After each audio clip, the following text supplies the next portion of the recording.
പണ്ടൊക്കെ എന്ന് പറഞ്ഞാൽ നമുക്ക് യൂണിഫോം അല്ലാതെ ഒരു പുതിയ ഡ്രസ്സ് കിട്ടുന്നത് ഈ പെരുന്നാളിനാണ്. ചിലപ്പോൾ കല്യാണങ്ങൾക്ക് വരെ യൂണിഫോം ഇട്ടുകൊണ്ട് പോകും. ഇവരുടെ വാപ്പ പിള്ളേർ നോമ്പെടുക്കുന്നത് ഭയങ്കര സങ്കടമാണ്. ചെറുപ്പത്തിൽ അറിയാതെ എന്തെങ്കിലും കഴിക്കും, കഴിക്കും, വിഷു നോമ്പ് പോയി സാരില്ല അന്നാ ക്ഷമിച്ചോളൂ ശരി. കറുകപ്പള്ളി പോയിട്ട് സായി വാങ്ങിച്ച് കഴിക്കാൻ വേണ്ടി തന്നെ നോമ്പൊക്കെ കുറേ പിടിച്ചിട്ടുണ്ട്. സ്കൂളിലൊക്കെ ഭയങ്കര ഫേമസ് ആയിരുന്നു ഇവള്. ടീച്ചേഴ്സിനൊക്കെ ലെറ്റർ എഴുതി കൊടുക്കുമായിരുന്നു. I am not your friend, you are not my friend, you go men go. അതായത് LKG പഠിക്കുമ്പോഴുള്ള കവിതയാണ്. ഉമ്മയെ കാരണം എനിക്കൊരു പ്രണയിക്കാൻ പോലും ഉമ്മയ്ക്ക് അത് ഇഷ്ടപ്പെടുവോ, ആ ആളെ ഉമ്മയ്ക്ക് ഇഷ്ടപ്പെടുവോ എന്നുള്ള ഒരു സമയത്ത് ബോയ് ഫ്രണ്ട് ഉണ്ടായിരുന്നു. ഏതോ ഒരു പോയിന്റിൽ ഉമ്മയ്ക്ക് ഇവന് ഇഷ്ടമല്ലാന്ന് എനിക്ക് മനസ്സിലായി. പിന്നെ എനിക്ക് അവനോട് ഇഷ്ടം അങ്ങ് പോയി. പിന്നെ എനിക്ക് അവൻ വർക്കാവുന്നില്ല എന്ത് ചെയ്തിട്ട്. പിന്നെ ഇവളുടെ പ്രണയങ്ങളൊക്കെ ഭയങ്കര തമാശയാ. മുടി വെട്ടിയതിന്റെ പേരിൽ ഇവൾ ബ്രേക്കപ്പ് ആയിട്ടുണ്ട്. ഞാൻ ചുംബന സമരത്തിൽ പങ്കെടുത്തിട്ടുണ്ടെന്നുള്ളതിന്റെ പേരിൽ ഇവൾ ബ്രേക്കപ്പ് ആയിട്ടുണ്ട്. അതൊക്കെ അപ്പൊ പിന്നെ നമുക്കറിയാലോ ഇങ്ങനെയുള്ള. സ്കൂളിൽ പഠിക്കുമ്പോഴായിരുന്നു അങ്ങനെ ഒരു ഭയങ്കര സങ്കടം ഉണ്ടായിരുന്നത്. ഇതുപോലെ എൻ്റെ കഴിവുകളെ അംഗീകരിച്ചിരുന്നില്ല ഞാൻ പഠിച്ചിരുന്ന സ്കൂളിൽ നിന്ന് എനിക്ക് പലപ്പോഴും തോന്നിയിട്ടുണ്ട്. ജോഷ് ടോക്കിൽ അപ്പോൾ അത് സത്യത്തിൽ ഞാൻ ഒന്ന് ഞെട്ടിപ്പോയിരുന്നു. കാരണം നമ്മൾ പ്രതീക്ഷിക്കാത്ത ഒരാളിൽ നിന്ന് ചിലതൊക്കെ ഞാൻ അറിഞ്ഞിട്ടുണ്ട്. അന്ന് അപ്പോൾ അതിന് അവൾക്ക് വേണ്ട മെൻ്റൽ സപ്പോർട്ട് കൊടുത്തിട്ടുണ്ട്. റിലേറ്റീവിൽ നിന്നുണ്ടാകുന്ന അനുഭവം എനിക്കിപ്പോഴും അത് പറയാൻ തോന്നാറില്ല. എനിക്ക് അനാർക്കലി എന്തുകൊണ്ട് പറഞ്ഞില്ല എന്നും എനിക്ക് മനസ്സിലാക്കാൻ പറ്റുന്നുണ്ട്. സത്യം പറഞ്ഞാൽ അവൾക്കും അതൊരു ഷോക്ക്. ഇങ്ങനെ ഇത്ര അടുത്തൊരാളിൽ നിന്നുമാണ് ഒരു അനുഭവം ഉണ്ടായിരുന്നു. നമ്മുടെ വീട്ടിൽ അതുപോലെ നിന്നിരുന്ന ഒരാളാണ് എന്നൊക്കെ അറിയുമ്പോൾ വളരെ ഞെട്ടലുണ്ടല്ലോ. ചിലപ്പോൾ അവളും അതുകൊണ്ടായിരിക്കും പറയാതിരുന്നത്. കസവിൻ്റെ തട്ടമിട്ട് വെള്ളിയരഞ്ഞാണമിട്ട് പൊന്നിൻ്റെ കൊലസുമിട്ടൊരു മുഞ്ചത്തി കൂന്താലി പുഴയൊരു വമ്പത്തി. Hi hello, welcome to Django space. ഇന്ന് എൻ്റെ കൂടെ ഉള്ളത് വളരെ സ്പെഷ്യൽ ആയിട്ടുള്ള 2 ഗസ്റ്റുകളാണ്. മലയാളികളുടെ സ്വന്തം അനാർക്കലി മരിക്കാർ ആൻഡ് ഉമ്മ ലാലി. ആൻറ്റി സ്വാഗതം. ഓക്കെ, എനിക്ക് റംസാൻ മാസം ഭയങ്കര സ്പെഷ്യൽ ആണല്ലേ? കാരണം കഴിഞ്ഞ വർഷം ഇതേപോലെ ഇതേ സമയത്താണ് അനാർക്കലിയുടെ നമ്മുടെ സുലേഖ മനസ്സിൽ ഇറങ്ങിയിരുന്നത്. ഇപ്രാവശ്യം മന്ദാകിനി ഇറങ്ങാൻ പോകുന്നപ്പോൾ വിശേഷങ്ങളോട് വിശേഷങ്ങളാണ്. ആന്റിക്കും അങ്ങനെ തന്നെയാണെന്ന് വിശ്വസിക്കുന്നു. ആന്റിയുടെ മൂവീസ് ഒക്കെ ഇങ്ങനെ ഇറങ്ങാൻ ഇടയ്ക്കിടയ്ക്ക് ഇപ്പോൾ ഉടനെ ഒന്നുമില്ല, എന്നാലും കുറേ എണ്ണം എടുത്തു വെച്ചിട്ടുണ്ട്. റംസാൻ ഒന്നുമില്ല, എല്ലാ സീസണിലും ഉമ്മയുടെ ഏതെങ്കിലും അതല്ലേ കണ്ടിന്യൂസ്ലി പടമുള്ളൊരു നടിയാണ്, തിരക്കേറിയ നടി. ഇപ്പൊ നമ്മള് എന്താ പറഞ്ഞു, ഇപ്പൊ അനാർക്കലിയെ പറ്റി പറയുകയാണെങ്കിൽ നമ്മൾ യൂട്യൂബിലൊക്കെ അനാർക്കലി മരിക്കാർന്ന് അടിച്ചു കൊടുക്കുമ്പോഴത്തേന് ആദ്യം വരുന്നത് പാട്ടുകളാണ്. അപ്പൊ നമ്മൾ ഇന്റർവ്യൂസിനായിരിക്കും അടിച്ചു കൊടുക്കുന്നത്. പക്ഷെ ആദ്യം വരുന്നത് തന്നെ അനാർക്കലി പാടിയ പാട്ടുകൾ അല്ലെങ്കിൽ അനാർക്കലി അഭിനയിച്ച സിനിമകളിലെ പാട്ടുകളൊക്കെയാണ് ആദ്യം വരുന്നത്. അപ്പം നടിയാണ്, പാട്ടുകാരിയാണ്. പക്ഷെ ഒരു പടി മുമ്പിലെ ആരാധകർ കൂടുതലുള്ളത് എനിക്ക് തോന്നുന്നു പാട്ടുകാരിയായിട്ടുള്ള അനാർക്കലിക്കാണ്. ഉമ്മയ്ക്ക് എന്താണ് അതിനെ പറ്റിയുള്ള അഭിപ്രായം? എനിക്കും അവളുടെ പാട്ട് ഭയങ്കര ഒത്തിരി ഇഷ്ടമാണ്. കാരണം എപ്പോഴും നിർബന്ധിച്ചുകൊണ്ടിരിക്കും പാട്ട് പാട് എന്ന്. ചെറുപ്പം മുതലേ ഭയങ്കര നന്നായിട്ട് പാട്ട് പാടുമായിരുന്നു. അങ്ങനെ എനിക്കും രണ്ടും ഇഷ്ടമാണ്. പക്ഷെ പാട്ട് കുറച്ചുകൂടി ഇഷ്ടമാണ്. പക്ഷെ അവൾ ഒത്തിരി കലാപരമായി വേറെയും കുറേ കാര്യങ്ങളുണ്ടായിരുന്ന ആളാണ്. നന്നായിട്ട് വരയ്ക്കുമായിരുന്നു. അപ്പം നമ്മൾ വിചാരിക്കും ഇതാണ് അവളുടെ ഫീൽഡെന്ന്. അതുപോലെ വരച്ചുകൊണ്ടിരുന്ന ആളാണ്. പിന്നെ കുറച്ച് കഴിഞ്ഞപ്പോൾ ഇടയ്ക്ക് എന്നെ എഴുതുമായിരുന്നു. കഥ എഴുത്തായിരുന്നു, ഭയങ്കര കഥ എഴുത്തായിരുന്നു. അത് ചില ഓൺലൈൻ മീഡിയയിലൊക്കെ അന്ന് ഇവള് ഫേമസ് ഒന്നുമല്ല, 8ാം ക്ലാസ്സിലൊക്കെ പഠിക്കുമ്പോൾ അപ്പോഴൊക്കെ വന്നിട്ടൊക്കെ ഉണ്ട്. അങ്ങനെയും ഒരു ഇതുണ്ട്. അപ്പോൾ ഏതാണ് എനിക്ക് ഇഷ്ടമെന്ന് ചോദിച്ചാൽ എനിക്കറിയില്ല, എല്ലാം ഇഷ്ടമാണ്.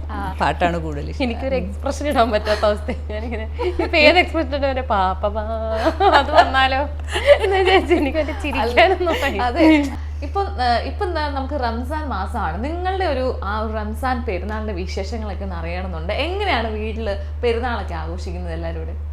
ബേസിക്കലി പെരുന്നാള് എപ്പോഴും എൻ്റെ മെയിൻ പെരുന്നാൾ ഓർമ്മ എന്ന് വെച്ചാൽ ഉറപ്പായിട്ടും ചെറുപ്പത്തിലുള്ളതാ. പിന്നെ ഇപ്പോഴത്തെ പെരുന്നാളൊക്കെ യൂഷ്വലി എപ്പോഴും ഒരേപോലെ ഒക്കെയാണ്. അപ്പം പണ്ടെന്നൊക്കെ പറയുമ്പോൾ എല്ലാം നോമ്പ് തുറയ്ക്ക് പുറത്തുനിന്ന് നമ്മൾ ഗസ്റ്റിനെയൊക്കെ ഇൻവൈറ്റ് ചെയ്യും.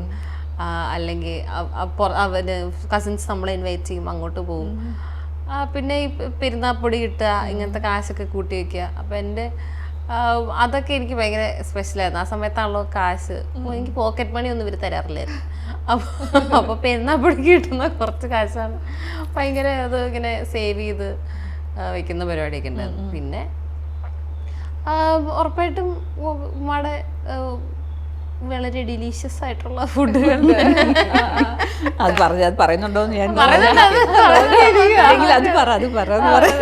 ആ പെരുന്നാളൊക്കെ ഉമ്മ ഉണ്ടാക്കുന്ന ഏത് ഫുഡാണ് ആൾക്കാർക്ക് ഏറ്റവും ഇഷ്ടം? തിക്കിടി എന്ന് പറഞ്ഞൊരു സാധനം ഉണ്ട്. ഈ പിടിയും കോഴി കേട്ടില്ലേ? അതല്ല, തിക്കിടി എന്ന് പറഞ്ഞ ആ പിടി പോലെ ഇരിക്കുന്ന വേറെ സാധനം.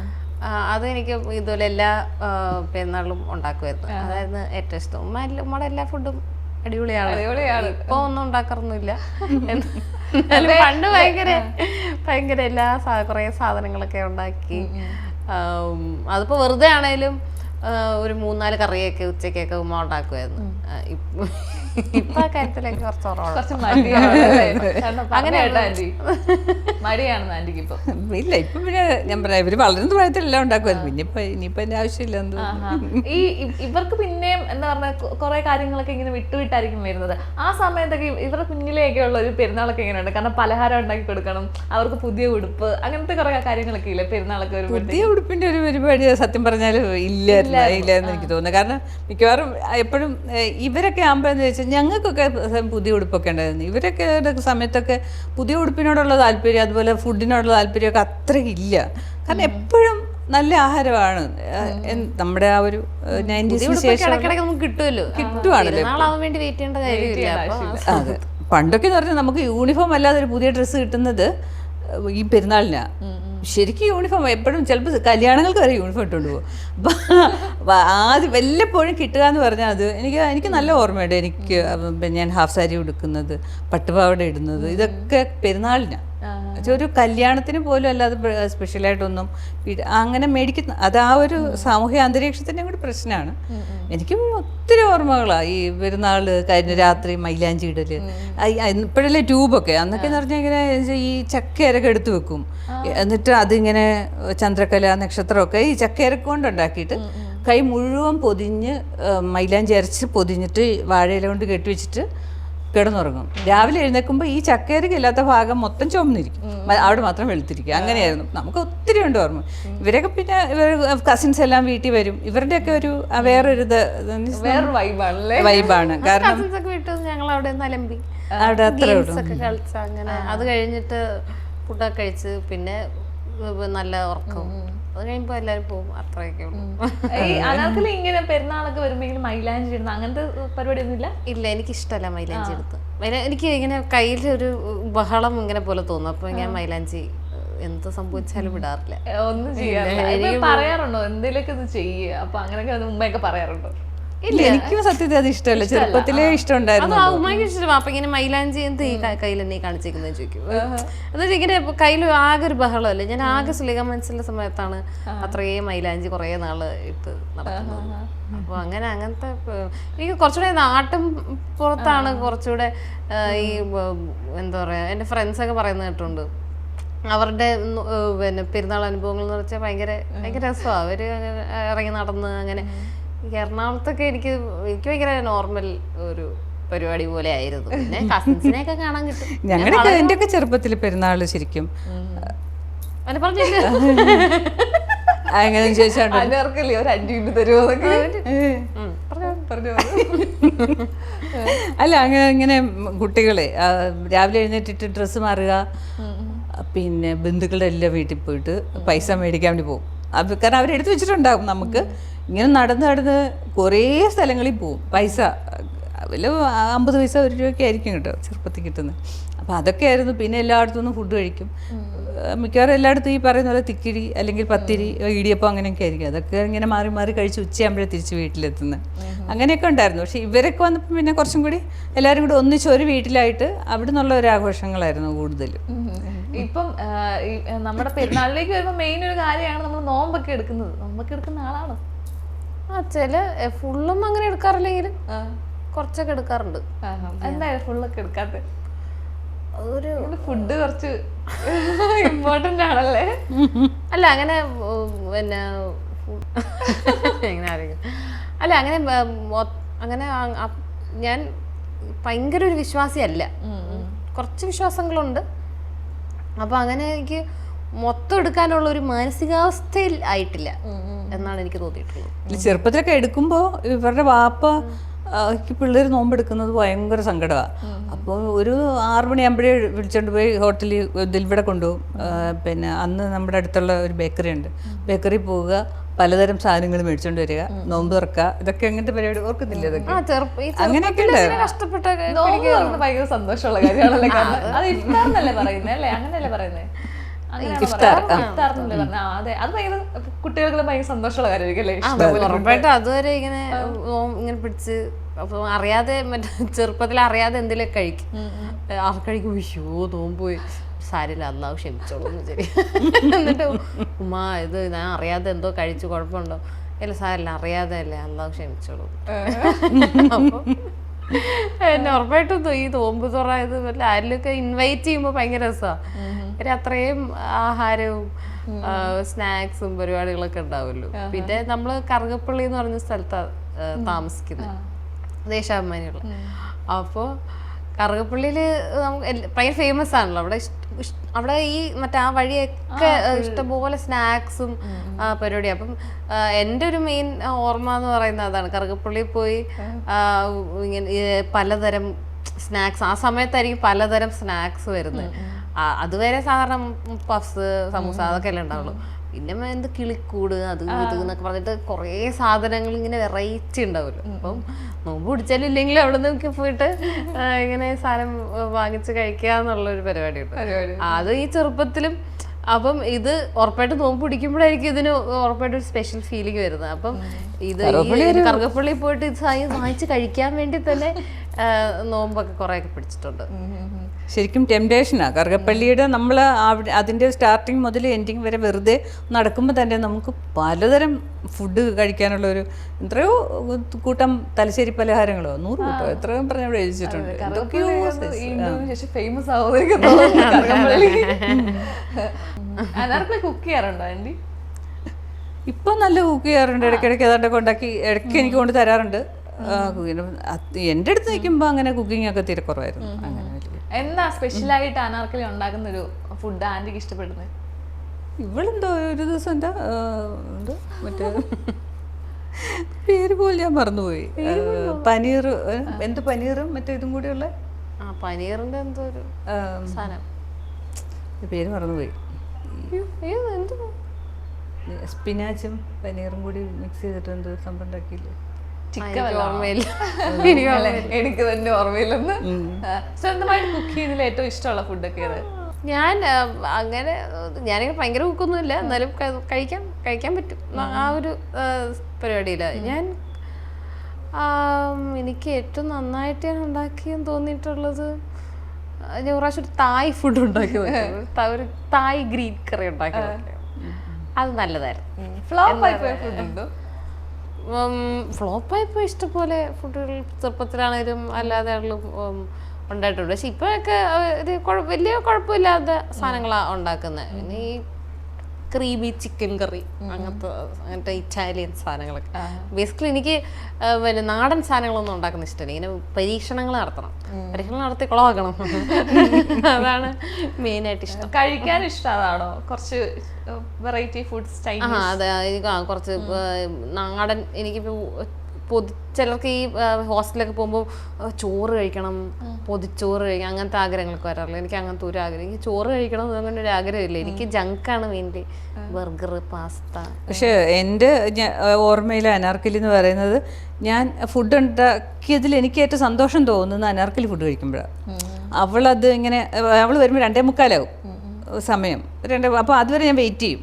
ഇവൾ അന്നെങ്കിൽ ഞാൻ വിളിക്കാൻ പോകുന്ന ഒരു സമയം കഴിഞ്ഞപ്പം പിന്നെ അവൾ വരും വന്നിട്ട് അവൾ കഴിക്കുന്ന കാണുമ്പോഴാണ് നമുക്ക് സന്തോഷം തോന്നുന്നത്. കാരണം അതുപോലെ എല്ലാ കറിയും ആ കുഴയ്ക്കുന്നതിന് തന്നെ ഒരു പ്രത്യേകതയാണ്. അത് ഇത് കേട്ടോണ്ടിരിക്കുന്ന അവളുടെ റിലേറ്റീവ്സിന് അറിയാൻ പറ്റും. ഇവളുടെ കുഴ ഭയങ്കരമായിട്ട് കുഴച്ചിട്ട് ആ ഫുഡ് കഴിക്കുന്നത് ഭയങ്കര ഇഷ്ടത്തോടെയാണ്. അത് എല്ലാ നാടൻ ഫുഡും.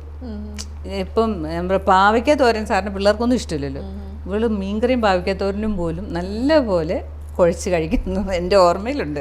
എനിക്ക് എല്ലാ കൈൻഡ്സ് ഓഫ് ഫുഡ് ഇഷ്ടമെന്ന് വെച്ചാൽ എനിക്ക് നമുക്ക് എന്ത് തന്നാലും ഞാൻ കഴിക്കും. ഇതിപ്പോൾ എല്ലാ ദിവസവും ഇറ്റാലിയൻ ഇല്ലെങ്കിലും ഉള്ളത് ഞാൻ കഴിക്കും. ആ ഉള്ള ഫുഡ് ഞാൻ ഭയങ്കര ഹാപ്പി ആയിട്ട് കഴിക്കുന്നത്. ഞാൻ ആദ്യം ഹോസ്റ്റലിൽ ചേരാൻ പോകുമ്പോൾ ഒരു പേയിങ് ഗസ്റ്റാണ്. അപ്പോൾ അവർ മാക്സിമം പിന്നെ ബഡ്ജറ്റ് ഫ്രണ്ട്ലി ആയിട്ട് കറി ഉണ്ടാക്കുന്നത്. അപ്പോൾ ചാറൊക്കെ ഇങ്ങനെ മറ്റേ വെള്ളം പോലെ ആയിരിക്കും, കൊള്ളത്തില്ല ആക്ച്വലി. പക്ഷേ അതൊക്കെ ഞാൻ ഭയങ്കര ആസ്വദിച്ച് കഴിക്കും. ഈ ഫ്രണ്ട്സൊക്കെ ഇങ്ങനെ നിനക്കെന്താ വീട്ടിലൊന്നും ഉണ്ടാക്കി തരുന്നില്ലേ എന്ന് ചോദിക്കും. ഞാനിങ്ങനെ ആർത്തിയോട് കൂടി ഈ ഫുഡൊക്കെ കഴിക്കുമ്പോൾ എന്ന് വെച്ചാൽ എനിക്ക് എന്ത് തന്നാലും എനിക്ക് അതിലെനിക്ക് രുചിയുള്ള പോലെയൊക്കെ തോന്നും. ബേസിക്കലി എനിക്ക് പ്രശ്നമുണ്ട് മോളെ. എന്താ ഞാനിപ്പോ ഇതിനു മുമ്പ് തൊട്ട് മുമ്പല്ലേ ഞാൻ പറഞ്ഞത് എന്ത് അനാർക്കലി ആസ്വദിച്ച് കഴിക്കും. അതപ്പോ നീ പറഞ്ഞു രുചിയില്ലാത്തതും അവൾ ആസ്വദിച്ച് കഴിയും. അപ്പം പ്രശ്നമായില്ലേ? അതായത് ഉമ്മ ഉണ്ടാക്കുന്നതിന് വലിയ രുചിയൊന്നും ഉണ്ടായിരുന്നില്ല. ഞാൻ പിന്നെ ഭയങ്കര ആസ്വദിച്ച് കഴിച്ചു ഉള്ളൂ. അല്ല അങ്ങനെയല്ല, അങ്ങനെയല്ല. ഉമ്മയുടെ ഫുഡിന്റെ രുചിയൊക്കെ ഉണ്ടായിരുന്നു. അപ്പൊ ഉമ്മ, ഞാൻ നേരത്തെ അല്ലേ പറഞ്ഞു ഉമ്മയുടെ തിക്കിടി, പിന്നെ ഉമ്മയുടെ പുട്ടും കടലേ, അതൊക്കെ ഭയങ്കര ഭയങ്കര രുചി ഉണ്ടായിരുന്നു. പക്ഷെ I am a person who adjusts everything. So ഞാൻ എല്ലാം ആസ്വദിക്കാറുണ്ട്. ഉറപ്പായിട്ടും ഉമ്മയുടെ ഫുഡ് ഇപ്പൊ എന്ത് പറഞ്ഞാൽ കാര്യമില്ല, എന്ത് പറഞ്ഞാലും എന്റെ കയ്യിൽ നിന്ന് പോവാണ്. ഇപ്പം മക്കളൊക്കെ വലിയ നിലയിലാകുമ്പം, കാരണം കുട്ടിക്കാലത്ത് നമ്മളാണ് ഗിഫ്റ്റുകളൊക്കെ വാങ്ങിച്ചു കൊടുക്കുന്നത്. ഇപ്പം മക്കളൊരു നിലയിലൊക്കെ ആകുമ്പോൾ നമ്മളും ആഗ്രഹിക്കും ഗിഫ്റ്റ് അവരെന്തെങ്കിലുമൊക്കെ വാങ്ങിച്ചു തരണം. അനാർക്കലി എന്തെങ്കിലുമൊക്കെ വാങ്ങിച്ചു തരുന്ന കൂട്ടത്തിലാണോ?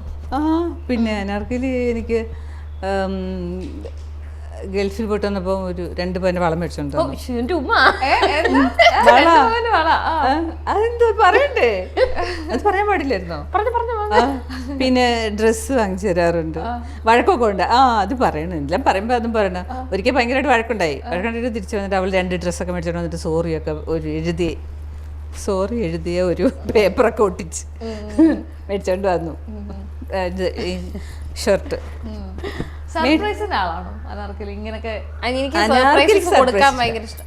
സർപ്രൈസ് കൊടുക്കാൻ, നമ്മളൊരു സർപ്രൈസ് ഒരാൾ കൊടുക്കുന്നത് ഇങ്ങോട്ട് സർപ്രൈസ് കിട്ടുമെന്നുള്ള പ്രതീക്ഷയിലാണല്ലോ. എനിക്ക് ഭയങ്കര ഇഷ്ടം ആൾക്കാരെ സർപ്രൈസ് ചെയ്യാനൊക്കെ. പക്ഷെ ഉമ്മയ്ക്ക് എന്തിനും നമ്മളതിന് വാങ്ങിച്ചു കൊടുത്തു. എന്തിനാ ഇപ്പൊ കാശ് കളഞ്ഞ് ഇത് വാങ്ങിക്കേണ്ട വല്ല കാര്യം ഉണ്ടായിരുന്നു, ആ കാശ് നമുക്ക് ചീട്ടിയിലിടായിരുന്നു എന്നൊക്കെ പറഞ്ഞു കളയും. എനിക്ക് ചിട്ടി അടക്കാതെന്നൊക്കെ പറഞ്ഞു കളയും. അങ്ങനെയൊക്കെ പറയും ഉമ്മയ്ക്ക്. പക്ഷെ ഗിഫ്റ്റ് ഒന്നും കൊടുക്കുന്ന ഇഷ്ടമല്ല. ചെടിയൊക്കെ വാങ്ങിച്ചു കൊടുത്താൽ ഇഷ്ടം. അല്ലാതെ എന്നെ വാങ്ങിച്ചു കൊടുത്താലും എന്നീ കാശ് കളയാൻ വേണ്ടി പിള്ളേർക്കുണ്ട്, പിള്ളേരുടെ കാശുണ്ടെങ്കിൽ പിന്നെ അത് കൈ ഇരിക്കത്തില്ല എന്നൊക്കെ പറഞ്ഞിട്ട് ആ സ്വഭാവം. അല്ല, ഈ സർപ്രൈസിന്റെ കാര്യം ചെറുപ്പത്തിൽ ഇതുപോലെ എൻ്റെ ബർത്ത്ഡേക്ക് ഇവർ 2 ഡ്രസ്സ് വാങ്ങിക്കാണ്ട് പോയി. അപ്പോൾ അനാർക്കലി എന്നോട് ചോദിക്കുക, ഉമ്മയ്ക്ക് ഇഷ്ടമുള്ള കളർ എന്താ? അപ്പോൾ ഞാൻ ഉമ്മയ്ക്ക് ഒരു സർപ്രൈസ് തരാനാണ്. ഓർക്കുന്നുണ്ടോ? അങ്ങനത്തെ സംഭവങ്ങളൊക്കെ ഉണ്ട്. അപ്പോൾ ലക്ഷ്മി ഭയങ്കരമായിട്ട് ദേഷ്യപ്പെട്ടു ഇവളോട്. സർപ്രൈസ് ആണല്ലോ തരാനിരിക്കുന്നത്, ഉമ്മയ്ക്ക് ഇഷ്ടമുള്ള കളർ എന്താ? ആ സമയത്ത് കുറച്ച് കുറവായിരുന്നല്ലേ? അതെ. ഇപ്പം ഞാനിപ്പോ ഇവിടെ വന്നപ്പോ ശ്രദ്ധിച്ചൊരു കാര്യമാണ്, ആൻഡ് ഈ പ്രായത്തിൽ നിന്നാണ്ട് അടിപൊളിയായിട്ട് നല്ല ഡ്രസ്സൊക്കെ ചെയ്ത് ഓർണമെന്റ്സ് ഒക്കെ ഇട്ട് വരുവാണ്. അപ്പം ആൻഡ് ഇതിലൊക്കെ ശ്രദ്ധിക്കുന്ന ആളാണോ? അങ്ങനെയൊന്നുമില്ല. ഇന്ന് കുറച്ച് എനിക്ക് വന്നേ ഉള്ളൂ. ആണോ? ചിലപ്പോ അങ്ങനെയൊന്നുമില്ല, കിട്ടുന്ന എന്തെങ്കിലുമൊക്കെ എടുത്തോണ്ട് വരും. നിങ്ങൾ അങ്ങോട്ടും ഇങ്ങോട്ടും ഇങ്ങനെ കൊടുക്കാറൊക്കെ ഉണ്ടോ? അല്ലെങ്കിൽ അനാർക്കലി വന്ന് ചോദിക്കാതൊക്കെ എടുത്തോണ്ടൊക്കെ പോകാറുണ്ടോ? ഓർണമെന്റ്സോ അങ്ങനത്തെ എന്തെങ്കിലുമൊക്കെ? ഇല്ല, ഉമ്മ അങ്ങനെ ഡ്രസ്സ്, ഉമ്മ കുറെ സാരികളൊക്കെ ഉണ്ട്. പക്ഷെ അങ്ങനെ ഉമ്മയുടെ ഡ്രസ്സിലൊന്നും ഉമ്മ അങ്ങനെ ഭയങ്കര കോൺസെൻട്രേഷൻ കൊടുക്കുന്ന ആളല്ല. ഉമ്മ ഇവിടുത്തെ ആദായക്കടയിൽ നിന്ന് 500 രൂപയുടെ സാരി 50 രൂപയുടെ ടോപ്പൊക്കെ വാങ്ങിച്ച് ഇടുന്ന ആളാ. അതിൽ ഞാൻ എടുക്കാറുണ്ട്. ശരിയാണ്. അല്ല, നമ്മുടെ ഡ്രസ്സെൻസ് നോക്കിയാൽ മതിയല്ലോ. ഞാൻ എത്ര വിലയുടെയാന്നുള്ളത് എൻ്റെ ഒരു വിഷയമേ അല്ല. ചിലപ്പോ 200 രൂപയുടെ സാരി ആയിരിക്കും കൊടുക്കുന്നത്. പക്ഷെ നമ്മളത് അടിപൊളിയാണ് നോക്കി. അത്ര ബേസിക്കലി അത്ര കോൺഷ്യസ് അല്ല ആ കാര്യത്തിൽ എനിക്ക് തോന്നിയിട്ടുണ്ട്. ഇപ്പൊ ഡ്രസ്സിങ്ങിലും അങ്ങനെ കോൺഷ്യസ് ഒന്നും അല്ല. അനാർക്കലിക്ക് എന്താണ് ഏറ്റവും ക്രേസ് ഉള്ള കാര്യം? ഇപ്പൊ ഷോപ്പിംഗ് ആണോ അല്ലെങ്കിൽ മേക്കപ്പ് പ്രോഡക്ട്സ്? എന്താണ് ഭയങ്കര ക്രേസ് ഉള്ള കാര്യം? എനിക്ക് ഷോപ്പിംഗ്, ഡ്രസ്സ് വാങ്ങിക്കാൻ, അത് കാശുള്ളതുകൊണ്ട് ഡ്രസ്സ് വാങ്ങിക്കാൻ ഇഷ്ടമാണ്. കാശില്ലാതിരിക്കുമ്പോൾ ഷോപ്പ് ചെയ്യാൻ പറ്റത്തില്ലല്ലോ. അങ്ങനെ അത് ഉറപ്പായിട്ടും ക്രേസ് ഉള്ള കാര്യമാണ്. നമുക്ക് ഇങ്ങനെ ഡ്രസ്സ് ഭയങ്കര സ്ട്രെസ്സിലൊക്കെ ഇരിക്കുമ്പോൾ കാശുണ്ടെങ്കിൽ ഞാൻ പോയി കുറച്ച് ഡ്രസ്സ് വാങ്ങിച്ച് അപ്പൊ കുറച്ച് സമാധാനം കിട്ടാം. ആണല്ലേ? ഇപ്പൊ ഇങ്ങനെ ഡ്രസ്സൊക്കെ വാങ്ങിക്കാറുണ്ട്. പക്ഷെ എനിക്ക് തോന്നുന്നു അനാർക്കലി കുറച്ച് മൂഡ് സ്വിങ്സിന്റെ ആളാണോ? എപ്പോഴും ഇങ്ങനെ ഇടയ്ക്കിടയ്ക്ക് മൂടി അങ്ങനെ ഇല്ല, അത് കമ്പാരിറ്റീവ്ലി കുറവാണ്. പിന്നെ എൻ്റെ ചേച്ചിയൊക്കെ വെച്ച് നോക്കുമ്പോൾ കുറച്ചുകൂടെ കമ്പാരിറ്റീവ്ലി ഹാപ്പിയർ ആണ്. എനിക്ക് മൂഡ് സ്വിങ്സ് കുറവാണ്. എനിക്ക് പീരിയഡ്സിൻ്റെ സമയത്ത് പോലും ഈ പറയുന്ന അത്രയും മൂഡ് സ്വിങ്സ് ഒന്നും ഉണ്ടാവാറില്ല. ഞാൻ കുറച്ചുകൂടെ കാമാണ്. അപ്പൊ ദേഷ്യമൊക്കെ വരുമ്പോ ആക്ച്വലി അനാർക്കലി എന്താ ചെയ്യാറുള്ളത്? ഇങ്ങനെ മിണ്ടാതിരിക്കും ആരോടും? ഇല്ല, എന്തിനും വലിച്ചെറിയും. വലിച്ചെറിയും ഞാൻ. അങ്ങനെയൊക്കെ ചെയ്യും? അങ്ങനെയൊക്കെ ഉണ്ട്. പിന്നെ ഭിത്തിക്കിട്ടൊക്കെ ഇടിക്കും എന്നാണ്. കുഞ്ഞിലേ ഇപ്പോഴും ചെയ്യോ? ഭിത്തിക്കിട്ടൊക്കെ നല്ല ഇടിയൊക്കെ കൊടുക്കുന്നതാണ് ഒക്കെ ചെയ്യുന്നതാണ്. അല്ല വേറെ അപ്പൊ സ്വന്തം കയ്യിലേ പോന്നേ. അതെ, ഒരു പ്രാവശ്യം അത്യാവശ്യം നല്ല. അങ്ങനെ ഓർമ്മയുള്ള ഏറ്റവും വലിയൊരു എറിഞ്ഞു പൊട്ടിച്ചൊരു സാധനം അല്ല, ഞാൻ അതിപ്പോ മറ്റേ എറിഞ്ഞ് പൊട്ടിക്കുകയാണെങ്കിലും അങ്ങനെ മറ്റേ വില പിടിപ്പുള്ള സാധനങ്ങളൊന്നും പറഞ്ഞ് ഫോൺ എറിഞ്ഞ് പൊട്ടിക്കൊന്നുമില്ല. ഫോൺ എറിഞ്ഞിട്ട് മറ്റേ ബെഡിലേക്ക് കയറിയത്തുള്ളൂ. അറിയാം നമുക്ക്, അങ്ങനെയൊന്നുമില്ല. അങ്ങനെ ഭയങ്കര വില പിടിപ്പുള്ള സാധനങ്ങളൊന്നും അങ്ങനെ എറിഞ്ഞു പൊട്ടിക്കുന്നത്. നമ്മളിപ്പം എറിയെന്ന് വെച്ചാൽ ഞാൻ തലയുടെയൊക്കെ എടുത്തെറിയും. ആ ഫ്രസ്ട്രേഷൻ എങ്ങനെയും തീർക്കാന്നുള്ള പരിപാടി. പിന്നെ ഇതുപോലെ സ്വന്തമായി ഇടയ്ക്ക് ഇങ്ങനെ ഭിത്തിയിൽ ഇങ്ങനെ അടിക്കുക, അങ്ങനെ അതും ചെയ്യുന്നത് നമ്മുടെ കൈ ഒടിക്കുന്നുള്ള അതിലല്ല, ഒരു ഫ്രസ്ട്രേഷന്റെ പുറത്ത്. നമുക്ക് അറിയാം, നമുക്ക് പിന്നെ അത് താങ്ങാൻ പറ്റുന്ന ഒരു പെയിനില് ഇടിക്കത്തുള്ളൂ. അത് കൊള്ളായിരുന്നു. എനിക്കറിയാം എന്താ ചെയ്യണ്ടെന്നുള്ളത് അറിയാം. എനിക്ക് തോന്നുന്നു സാധാരണ എല്ലാ ഇന്റർവ്യൂസിലാണെങ്കിലും നമുക്ക് മുമ്പാണെങ്കിലും കേട്ടിട്ടുണ്ട് പാട്ട് പാടും, ഡാൻസ് കളിക്കും, അങ്ങനെയൊക്കെ. പക്ഷെ ഈ എഴുത്തിന്റെ ഒരു മേഖല ഞാൻ ആദ്യമായിട്ടാണ് കേൾക്കുന്നത്. അങ്ങനെ എഴുതാറുണ്ടായിരുന്നു അമ്മ പറഞ്ഞു കേട്ടില്ലേ ചെറുപ്പത്തിൽ? അല്ല, ഉണ്ട്, ശരിക്കും ഉണ്ടായിരുന്നു. അവിടെ സ്കൂളിലൊക്കെ ഭയങ്കര ഫേമസ് ആയിരുന്നു. ഇവള് ടീച്ചേഴ്സിനൊക്കെ ലെറ്റർ എഴുതി കൊടുക്കുമായിരുന്നു. എന്തിനാ പോ ഇരിക്കട്ടെ. ഇല്ല, അത് ഇന്നലെ ഇടണ്ട, പക്ഷെ എനിക്ക് പറയാനുള്ളത് പറയണമല്ലോ. ഞാൻ ശരിക്കും എന്റെ ഏറ്റവും വലിയ ആഗ്രഹം ഇവളൊരു എഴുത്തുകാരിയാണോ എന്നായിരുന്നു. അതെ, ശരിക്കും. ഇപ്പൊ എന്താ എഴുതാത്ത അനാർക്കലി? അങ്ങനെയൊന്നും ചെറുപ്പത്തില് വായിക്കുമായിരുന്നു, കുറച്ച് ചെറുപ്പത്തിലൊക്കെ അങ്ങനെ എഴുതുമായിരുന്നു. ഇപ്പൊ അതിനോടൊരു താല്പര്യം, എഴുതും, അങ്ങനെ എനിക്കറിയത്തില്ല. അപ്പൊ മെയിനായിട്ട് എഴുതാൻ ആഗ്രഹമുള്ളത് എന്താണ്? അയ്യോ, അങ്ങനെ എഴുതിനെ പറ്റിയൊന്നും ചോദിക്കില്ല. അത് പാട്ട് സ്കൂളിൽ പഠിച്ചോണ്ടിരിക്കുമ്പോൾ എഴുതുമായിരുന്നു, അത്ര ഉള്ള. അതിക്കുള്ള ഞാൻ ചോയ്സ് സ്കൂളിലാണ് പഠിച്ചത്. അപ്പം അവിടെ എല്ലാവർക്കും ഇങ്ങനെ അങ്ങനെ മലയാളം ഒന്നും അങ്ങനെ അറിയാമെങ്കിലും ഇംഗ്ലീഷിലാണ് കുറച്ചുകൂടെ അവിടെ ആൾക്കാർക്ക് ഇഷ്ടം. അങ്ങനത്തെ ഒരു എഴുത്തിലാണ്. അപ്പം അവിടെ അങ്ങനെ മലയാളം നന്നായിട്ട് അറിയാവുന്ന ഒരു കുട്ടി ഞാനായിരുന്നു. അപ്പം പിന്നെ അവിടെ എന്താ പഴഞ്ചൊല്ലൊന്നും മൂക്കില്ല രാജ്യത്ത് അതുപോലെ ആയിരുന്നു ഞാൻ. അപ്പൊ ആർക്കും അവിടെ ഒന്നും അറിയത്തില്ലാത്തതുകൊണ്ട്, മലയാളം അറിയത്തില്ലാത്തതുകൊണ്ട് മലയാളം ഞാൻ നന്നായിട്ട് ചെയ്യുമായിരുന്നു. പക്ഷെ അത് കഴിഞ്ഞ് ഞാൻ മാറി വൈനസ് എന്ന് പറഞ്ഞിട്ട് തിരുവനന്തപുരത്തുള്ളൊരു കോളേജ്, അവിടെ എല്ലാവരും മലയാളത്തിൽ ഭയങ്കര എക്സ്പേർട്സ് ആണ്.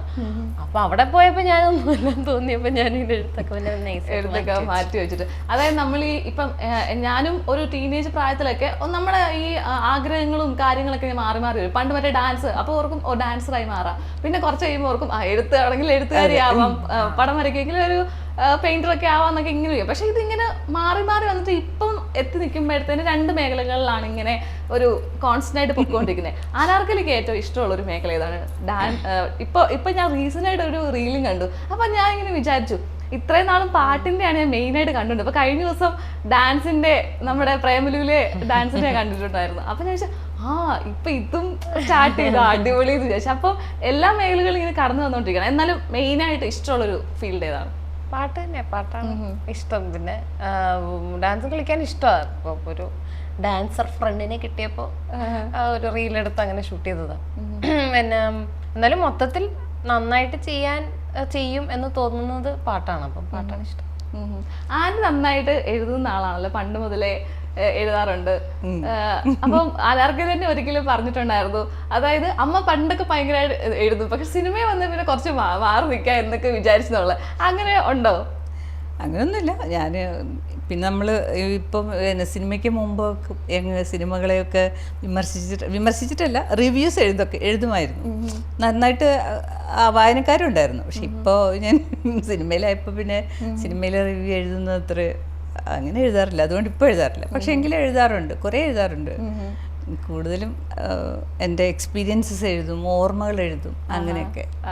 ഇപ്പൊ അനാർക്കലി നേരത്തെ എഴുതുമാരെന്ന് പറഞ്ഞു, സാറുമാർക്ക് കത്ത് എഴുതുമാരെന്ന് പറഞ്ഞു. അങ്ങനെ പക്ഷെ വേറെ ആർക്കെങ്കിലും കത്ത് എഴുതി എപ്പോഴെങ്കിലും പിടിച്ചിട്ടുണ്ടോ? കോളേജ് സമയത്തൊക്കെ ലവ് ലെറ്റർ വല്ല പിടിച്ചിട്ടുണ്ടോ? ഇല്ല, അങ്ങനെ അങ്ങനെയൊന്നും ഇല്ലല്ലേ? അങ്ങനെ കത്തായിട്ട് ഇപ്പൊ നമുക്ക് അങ്ങനെ കത്തെഴുതി കഷ്ടപ്പെടേണ്ട ആവശ്യമില്ല, മെസ്സേജ് അയച്ചാൽ മതിയല്ലോ. അതെ, എന്നാലും ഒരു റൊമാൻറ്റിക് പരിപാടിക്ക് വേണ്ടി അയച്ചിട്ടൊക്കെ ഉണ്ട് കത്ത്. അല്ല, പക്ഷെ ഉമ്മയ്ക്ക് അത് കിട്ടും. ഉമ്മ പക്ഷെ എനിക്ക് വളരെ റെസ്പെക്ടോട് കൂടി അത് എനിക്ക് തരും. എന്നിട്ട് പറയാം എനിക്ക് വായിക്കാൻ തരാം, ഇങ്ങോട്ട് എനിക്ക് വായിക്കാൻ തരണോന്നൊക്കെ പറയും. ഞാനിങ്ങനെ അയക്കടാ. അങ്ങനെ വന്നിട്ടുണ്ടോ കത്തുകള്? പിന്നെ അത് വന്നിട്ടുണ്ട്. സ്കൂൾ ടൈമിൽ? അല്ല, കോളേജ് ടൈമിൽ. അപ്പോൾ എൻ്റെ കയ്യിലാണല്ലോ കിട്ടുന്നത്. വീട്ടിലെ വെക്കേഷനൊക്കെ ആണല്ലോ കത്തയക്കുന്നത്. അല്ലെങ്കിൽ പിന്നെ എല്ലാം നേരിട്ടല്ലേ, പണ്ടത്തെ അവസ്ഥയൊന്നും ഇല്ലല്ലോ. അപ്പോൾ ഇങ്ങനെ ഞാൻ പറയാം, ഇത് ഞാൻ തരാം, പക്ഷെ എന്നെ ഒന്ന് വായിക്കാൻ തരണം. എൻ്റെ പ്രശ്നം ആ എഴുതുന്ന ആളുടെ ഭാഷ എങ്ങനെ ഉണ്ടെന്ന് അറിയാനായിരുന്നു. എഴുതുന്നത് വലിയ ചളിയൊക്കെയാണ്, പിന്നെ വെറുതെ എഴുതാൻ ഇഷ്ടമുള്ള ആളായതുകൊണ്ട് ബേസിക്കലി എൻ്റെ ബോയ് ഫ്രണ്ട് ഭയങ്കരമായിട്ട് എഴുതണം, ഉമ്മ എപ്പോൾ അങ്ങനെ ഒരാളായിരിക്കണം, അപ്പോൾ നല്ല ഭാഷയുള്ള ആളായിരിക്കണം എന്നൊക്കെ ഉമ്മയ്ക്ക് ആഗ്രഹങ്ങളുണ്ട്. അപ്പൊ ഉമ്മ ഇങ്ങനെ അത് വായിക്കുക, എങ്ങനെ ഇപ്പോഴത്തെ പിള്ളേർ എഴുതുന്നതെന്നൊക്കെ അറിയാൻ വേണ്ടി. അതല്ല, നിനക്കവിടെ നിനക്കവിടെ സുഖമാണോ, എനിക്കിവിടെ സുഖമാണ്, ഇങ്ങനെയൊക്കെ ഉള്ളതിലുപരി എന്തെങ്കിലും എഴുതുന്നുണ്ടോ എന്ന് അറിയാനുള്ള ഒരു ആഗ്രഹം കൊണ്ട് ചോദിച്ചിട്ടുണ്ട്. പക്ഷെ ഇവളെന്നെ കാണിച്ചിട്ടില്ല. എന്നായിരുന്നു ആ കത്തില്? ഞങ്ങളുടെ എക്സ്പീരിയൻസസ് ഞങ്ങളിങ്ങനെ നമ്മളൊന്നും അങ്ങനെ അവിടെ പോയപ്പോ ഇവിടെ പോയപ്പോ അങ്ങനെ. എന്നാലും അത് ഉമ്മയ്ക്ക് വായിക്കാൻ കൊടുക്കായിരുന്നു. 1-2 വായിക്കാൻ കൊടുത്തിട്ടുണ്ട് ഞാൻ.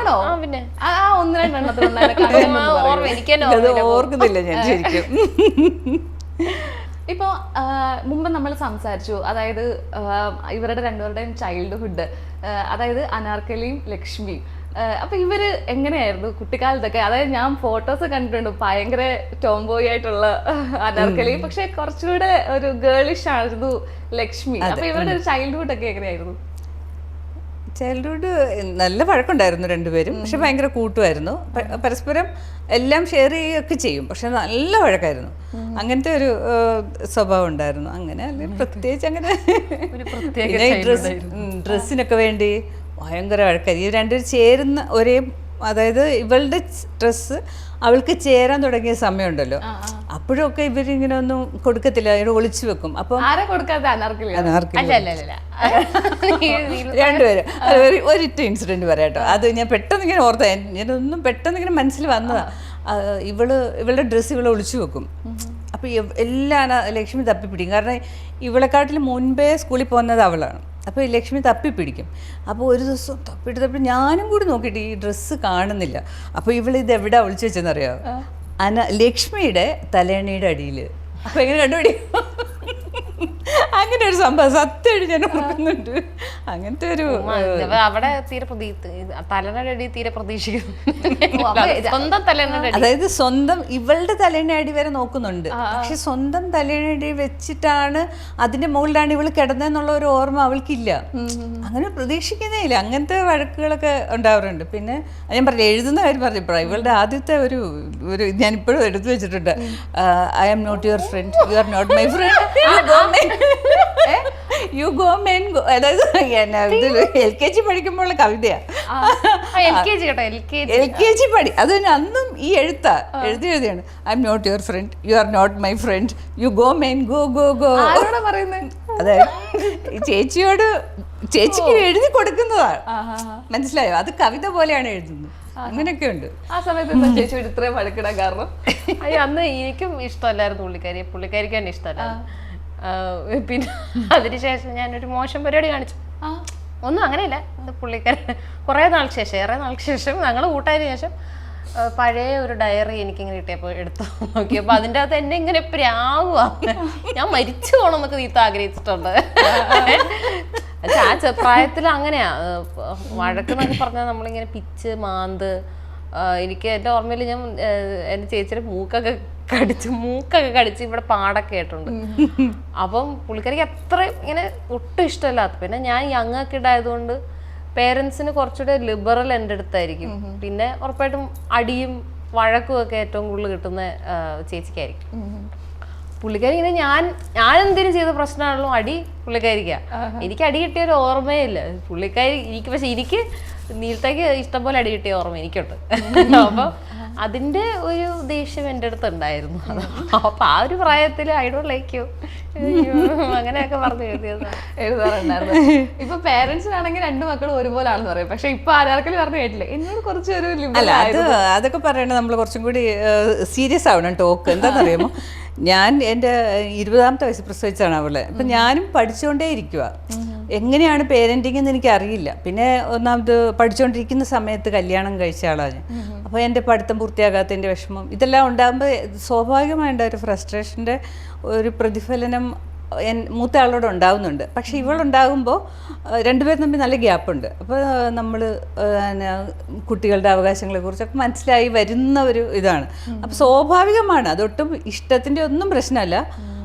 അനാർക്കലിയോട് കുറച്ചും കൂടി അങ്ങനെയല്ല, അവളോട് പെരുമാറേണ്ട പോലെയല്ല അനാർക്കലിയോട് പെരുമാറേണ്ടെന്നൊരു തോന്നലുണ്ടാകുന്നുണ്ട്. പിന്നെ ഇളയായതുകൊണ്ട് ഇവള് പിന്നെ എപ്പോഴും കുറച്ചും കൂടി ഒരു പാവമായിട്ടായിരുന്നു കാര്യങ്ങൾ. ഭയങ്കര ക്രൂക്കഡായിരുന്നു. എല്ലാവരെയും കയ്യിലെടുക്കാൻ നല്ല മിടുക്കാം. ഇപ്പൊ ആൻറ്റി പറഞ്ഞില്ലേ, അതായത് ആ സമയത്തെ നമ്മുടെ ചില ജീവിത സാഹചര്യങ്ങളൊക്കെ ആയിരിക്കാം, നമ്മുടെ ചില ഫ്രസ്ട്രേഷൻസ് ഒക്കെ അത് ആ ഒരു പോസ്റ്റ്മോർട്ടം അല്ലെങ്കിൽ ആ ഒരു ഇതായിട്ട് ബന്ധപ്പെടുന്നതാണ്. അപ്പൊ പിന്നീട് എപ്പോഴെങ്കിലും ഇങ്ങനെ തിരിഞ്ഞു നോക്കുമ്പോഴത്തേന് അയ്യോ അങ്ങനെ ചെയ്യാൻ പാടില്ലായിരുന്നു അങ്ങനെയൊക്കെ പിന്നെ ഒത്തിരി തോന്നിയിട്ടുണ്ട്. എനിക്ക് ഭയങ്കര വിഷമം തോന്നാറുണ്ട്. അതിപ്പം ഒരു ചെറിയ ഒരു പൂച്ചയെ പട്ടിയെ ഉപദ്രവിക്കും പോലെ എനിക്കതുണ്ട്. അതുകൊണ്ട് തന്നെ ഇപ്പോഴും ഇവരെയൊക്കെ അടിച്ച് വഴക്ക് പറഞ്ഞിട്ടുള്ള ചെറിയ ഓർമ്മ പോലും എന്നെ ശരിക്കും വിഷമിപ്പിക്കാറുണ്ട്. അങ്ങനെ ചെയ്യാൻ പാടില്ലായിരുന്നു. പലപ്പോഴും എഴുതിയിട്ടുണ്ട്, കുറേ എഴുതിയിട്ടുണ്ട് അതിനെ എഴുതുന്ന ഇങ്ങനെ എല്ലാവരോടും പറയാറുമുണ്ട് അത് ചെയ്യാൻ പാടില്ല എന്ന്. അത് നമ്മുടെ ഒരു അണ്ടർ കൺട്രോളിലാണെന്ന് നമുക്ക് തോന്നുന്ന ആൾക്കാരെയാണല്ലോ നമ്മൾ ഉപദ്രവിക്കുന്നത്. സത്യത്തിൽ കുട്ടികൾക്ക് തിരിച്ച് നമ്മൾ ചെയ്യാനുള്ള കഴിവില്ല എന്ന് നമുക്ക് നമ്മുടെ അബോധ മനസ്സിലുണ്ട്. അതുകൊണ്ടാണ് നമ്മൾ ഈ കുട്ടികളെ ഉപദ്രവിക്കുന്നത് സത്യത്തിൽ. അല്ലാതെ നമ്മളെ തിരിച്ചടിക്കാൻ കഴിവുള്ള ആൾക്കാരെ നമ്മൾ ഒരിക്കലും ഉപദ്രവിക്കത്തില്ല. അതൊരു തെറ്റാണെന്നുള്ള തോന്നൽ എനിക്ക് എപ്പോഴും ഉണ്ട്. ഇപ്പോൾ ഇവരുടെ ഒരു ഞാനാണെങ്കിൽ നേരത്തെ ഇങ്ങനെ വിചാരിച്ചിട്ടുണ്ട്, ഇവരുടെ പേര് ഭയങ്കര സ്പെഷ്യലാണ്. ഒരാൾക്ക് ലക്ഷ്മി, ഒരാൾക്ക് അനാർക്കലി. അതെന്താ അങ്ങനെ പേരിടാൻ കാരണം ലക്ഷ്മി എന്നൊക്കെ? അനാർക്കലിയും പേരിട്ടത് എന്താണെന്നറിയാമോ, അതായത് ലക്ഷ്മി ആണല്ലോ കുറച്ച് ഏജ് കൂടുതലാണ്. അപ്പോൾ അവൾ ഈ സ്കൂളിൽ പഠിക്കുമ്പോൾ അവൾ എപ്പോഴും ലക്ഷ്മി കുറേ പേരുണ്ട്. അപ്പോൾ എല്ലാവരെയും മരിക്കാർ ലക്ഷ്മി, മേനോൻ ലക്ഷ്മി, പിന്നെ ലക്ഷ്മി രാജൻ, അങ്ങനെ കുറേ ലക്ഷ്മിമാരായിരുന്നു. അതുപോലെ എല്ലല്ലേ. അപ്പം ഈ ഇതൊക്കെ വരുമ്പോൾ എപ്പോഴും അവൾ കുറച്ച് പുറകെ വരും. അപ്പോൾ അവൾ ഇവളുടെ പേര് നമുക്ക് എപ്പോഴും കൂട്ടിയിടണം എന്ന് പറയും. അപ്പോൾ അങ്ങനെ ഒത്തിരി പേര്, അന്നപൂർണ, അങ്ങനെ കുറേ പേരുകൾ കണ്ടു വെച്ചിട്ടുണ്ടായിരുന്നു, അനാമിക. പിന്നെ അപ്പോൾ ആണ് ഈ അനാർക്കലി എന്നുള്ള പേര് ഹസ്ബൻഡിൻ്റെ ഒരു ഫ്രണ്ട് വിളിച്ച് പറഞ്ഞിട്ട്, അനാർക്കലി എന്നൊരു പേരുണ്ട്, അത് വേണമെങ്കിൽ നമുക്ക് ഇടാം. അപ്പോൾ ആ സമയത്ത് ഒരു പേസ്റ്റിൻ്റെ പരസ്യം ഉണ്ടായിരുന്നു, കോൾഗേറ്റ് ആണെന്ന് തോന്നുന്നു, അനാർക്കലി സലീം പറഞ്ഞ 2 പേര് ഓടി വരുന്നത് അങ്ങനെ. അപ്പോൾ എന്നാൽ പിന്നെ അത് അപ്പോൾ ഓർത്തുന്നത് പിന്നെ അത് തന്നെ ഇടാം. അങ്ങനെ നിന്നും പേര് കിട്ടിയ ഒരാളല്ലേ ലക്ഷ്മി എന്ന് പറയുന്ന പേര്. നമ്മുടെ അത് കുറച്ച് പൊളിറ്റിക്കലായിരുന്നു ആ സമയത്ത്, അത് ഇട്ടതാണ്. മറ്റേ 92-ലാണ് മറ്റേ സത്യത്തിൽ ആദ്യം ഇട്ടിരുന്ന നീലൂഫർ എന്നായിരുന്നു. അതായത് നിയാസ് എന്നാണ് ഹസ്ബൻഡ് പേര്, ലാലി എന്നാണ്. അപ്പം നീലു എന്നാണ് ഞങ്ങൾ വിളിച്ചുകൊണ്ടിരുന്നത്, നീലു എന്നാണ് ഇപ്പോഴും വിളിക്കുന്നത്. അപ്പോൾ അങ്ങനെ ഇട്ട പേരാ അത്. അപ്പോഴാണ് ഈ 92-ൽ മറ്റേ നമ്മുടെ ബാബറി മസ്ജിദ് വിഷയമൊക്കെ വന്നില്ല. അപ്പോൾ ആ സമയത്ത് നമ്മൾ പിന്നെ ഇങ്ങനെ തീരുമാനിക്കുകയാണ് കുറച്ചും കൂടി നമ്മുടെ തൊട്ട് എല്ലാം ചുറ്റും. എൻ്റെ ഒരു നാടെന്ന് പറഞ്ഞാൽ മുസ്ലിംസും ക്രിസ്ത്യൻസും ഹിന്ദു എല്ലാം ഒരുമിച്ച് താമസിക്കുന്നു. അപ്പം അന്ന് നമ്മളൊരു നമ്മളങ്ങനെയുള്ള വെറും ഇതല്ല എന്ന് കാണിക്കാണ്ട് ഇട്ടതായിരുന്നു അന്ന് ആ പേര്. പിന്നെ അങ്ങനെ ആ പേര് ഞങ്ങൾ തുടർന്നു. എപ്പോഴെങ്കിലും ലക്ഷ്മി ചോദിച്ചിട്ടുണ്ടോ എനിക്ക് ഈ പേര് വേണ്ടായിരുന്നു, അല്ലെങ്കിൽ എന്തിനാണ് ലക്ഷ്മി? കൂടുതൽ പൊളിറ്റിക്കൽ ആകുമ്പം നമുക്ക് അത് ഞാൻ പറയുന്നത് നമ്മൾ ഇങ്ങനെ ഒരു ചർച്ചയിൽ പറയുന്നുണ്ട് കാര്യമില്ലെന്ന് ഞാൻ പറയാം. കൂടുതൽ പൊളിറ്റിക്കൽ ആകുമ്പോൾ അവൾ പറയുന്നത് ലക്ഷ്മി എന്നുള്ള പേര് ഒരു സവർണ്ണ പേരാണ്, നിങ്ങളെന്തുകൊണ്ട് വേറൊരു പേരിട്ടില്ല എന്ന് എന്നോട് ചോദിക്കാറുണ്ട് അവള്. പിന്നെ വേറെ ഇഷ്ടം പോലെ പേര് ജാനുന്നോ ഇടാലോ, അപ്പം നിങ്ങൾ മനഃപൂർവ്വം തന്നെയാണ് ഈ ലക്ഷ്മി എന്നുള്ള സവർണ്ണ പേര് തന്നെ ഇട്ടതെന്ന് അവൾ പറയാറുണ്ട്. അപ്പോൾ അങ്ങനെ കൂടുതൽ പൊളിറ്റിക്കലാകുമ്പോൾ അവൾക്ക് ആ പേരിനോട് അത്ര ഇഷ്ടമില്ല. പക്ഷെ ചെറുപ്പത്തിൽ അവൾ നല്ല ഇഷ്ടമായിരുന്നു ആ പേര്. എല്ലാവർക്കും എന്ന് വെച്ചാൽ നമ്മൾ കുറച്ചൊരു ലിബറൽ കാഴ്ചപ്പാടുള്ള എല്ലാവർക്കും നിങ്ങൾ ആ പേരിട്ടല്ലോ, നമുക്കും അതൊരു ഭയങ്കര പ്രൗഡായിരുന്നു. അതാണ് പറയുന്നത്, നമ്മുടെ പൊളിറ്റിക്സ് എപ്പോഴും മാറിക്കൊണ്ടേയിരിക്കുക. അനാർക്കലി അവിടെ ഭയങ്കര അടിപൊളി ലക്കിയാണല്ലേ, പേരൊക്കെ കിട്ടി. അതെ അതെ, പേര് കൊണ്ടാണ് അത്യാവശ്യം അറിയപ്പെടുന്നത് അല്ലേ? അങ്ങനെ തോന്നിയിട്ടുണ്ടോ എന്റെ പേര് ഭയങ്കര അടിപൊളിയാണ്? ചെറുപ്പം മുതലേ ഇപ്പൊ അനാർക്കലി എന്ന് നമ്മൾ എവിടെങ്കിലും ഒരു ഹോസ്പിറ്റലിൽ പോയിട്ട് അനാർക്കലി എന്ന് പറഞ്ഞാൽ അയ്യോ അനാർക്കലി ഒന്ന് മാറി നിന്നൊന്ന് കാണട്ടെ ഈ അനാർക്കലി, അപ്പൊ എല്ലാവർക്കും ഭയങ്കര അതിശയം. അതിശയ. ഈ പേര് ആർക്കും ഇല്ല, വളരെ ചുരുക്കമുള്ളൂ. പക്ഷെ പിന്നീട് നമ്മുടെ മോഹൻകുമാർ ഫാൻസിൽ അഭിനയിച്ച അനാർക്കലി, അപ്പം അവളോട് ഇങ്ങനെ പറഞ്ഞപ്പോൾ അവൾ പറഞ്ഞു ഞാനൊരിക്കലും ഇങ്ങനെ ഫേസ്ബുക്കിൽ സെർച്ച് ചെയ്തപ്പം വേറെ ഏതെങ്കിലും അനാർക്കലി ഉണ്ടോ എന്ന് നോക്കിയപ്പോൾ ഈ അനാർക്കലിയെ കണ്ടു എന്ന് പറഞ്ഞു. ഞാനും ആ സമയത്ത് വേറെ ഏത് അനാർക്കലി ഉള്ളു, അപ്പൊ അത് അനാർക്കലി നാസർ പണ്ട് ഓർക്കട്ടുള്ള സമയത്ത് തന്നെ അനാർക്കലി നാസറിനെ. അപ്പൊ എന്താ തോന്നിയത്? ശരി, ഞാൻ മാത്രം ഫീൽഡിൽ ഇങ്ങനെ ചെത്തി നിൽക്കുന്ന സമയത്ത് ആ സമയത്ത് ഞങ്ങൾ രണ്ടൊരു ഫീൽഡിലില്ല. ആ സമയത്ത് അതിന് മുമ്പ് ഓർക്കുട്ടുള്ള സമയത്ത്, ആ സമയത്ത് ഞാൻ അനാർക്കലീനെ പരിചയപ്പെട്ടു. നോക്കുമ്പോ അനാർക്കലി നാസറുണ്ട്. അപ്പൊ ഞാൻ ഓക്കെ. പിന്നെ സിനിമയിൽ കൂടെ വന്നപ്പോ ഞാൻ ഷെടാ. ഓ, അപ്പൊ അന്നേ അറിയായിരുന്നല്ലേ? പിന്നീട് നിങ്ങൾ സംസാരിച്ചിട്ടുണ്ടോ? അന്നേ നമ്മൾ പരിചയപ്പെട്ടു. അന്നേ ഞങ്ങൾ രണ്ടുപേരും അങ്ങോട്ടും ഇങ്ങോട്ട് ഫോളോ ഒക്കെ ചെയ്യുന്നുണ്ട്. അത് കണ്ടിട്ട് പോലും ഇല്ല, ജസ്റ്റ് പേരുകൊണ്ട് മാത്രം. ഇപ്പൊ ലക്ഷ്മിയും ആന്റി ആയിട്ട് ഇങ്ങനെ ചെറിയ ചെറിയ വാക്ക് തർക്കങ്ങളൊക്കെ പറയുന്നത് ഇപ്പൊ പറഞ്ഞു. അനാർക്കലിയായിട്ട് വഴക്കൊക്കെ ഇടാറുണ്ടോ? എന്തെങ്കിലുമൊക്കെ പറഞ്ഞു? സത്യത്തിൽ ഞങ്ങൾ വളരെ അത് ലക്ഷ്മിക്ക് പോലും അതിശയമായിരുന്നു. അപ്പോൾ അവള് പറയാറുണ്ടോ ഇതുപോലെ വഴക്കുണ്ടാകാത്ത, സാറിന് ടീനേജ് ആകുമ്പം അമ്മയും മക്കളും തമ്മിൽ വഴക്കുണ്ടാകാറുണ്ടല്ലോ. ഞാനും അനാർക്കലിയും തമ്മിൽ വഴക്കേ ഉണ്ടായിട്ടില്ല, ഒരു കാര്യത്തിന് വഴക്കുണ്ടാക്കിയിട്ടില്ല. ഭയങ്കര പക്ഷെ ഇപ്പൊ വഴക്കുണ്ട്, സിവിയർ ആയിട്ടുള്ള വഴക്കുകൾ അങ്ങനെയില്ല. വാക്കർക്കുകളൊക്കെ ഇങ്ങനെ മറ്റേ ഭയങ്കര അതിങ്ങനെ ദിവസങ്ങളോളം നീണ്ടു നിൽക്കുന്ന പ്രശ്നങ്ങളൊന്നുമില്ല. അത് അന്ന് തന്നെ പിന്നെ മറന്ന് അങ്ങനെയൊക്കെ സംസാരിക്കും. അമ്മയോട് ഭയങ്കര നിങ്ങൾ തമ്മിലാണ് സിങ്ക് അല്ലേ? അങ്ങനെ ഉണ്ടെന്ന് തോന്നുന്നു. പിന്നെ എന്താണെന്നറിയാമോ, പലപ്പോഴും ഇവളുടെ എല്ലാത്തിനും കൂട്ടു നിൽക്കുന്ന ഞാൻ. ഇപ്പം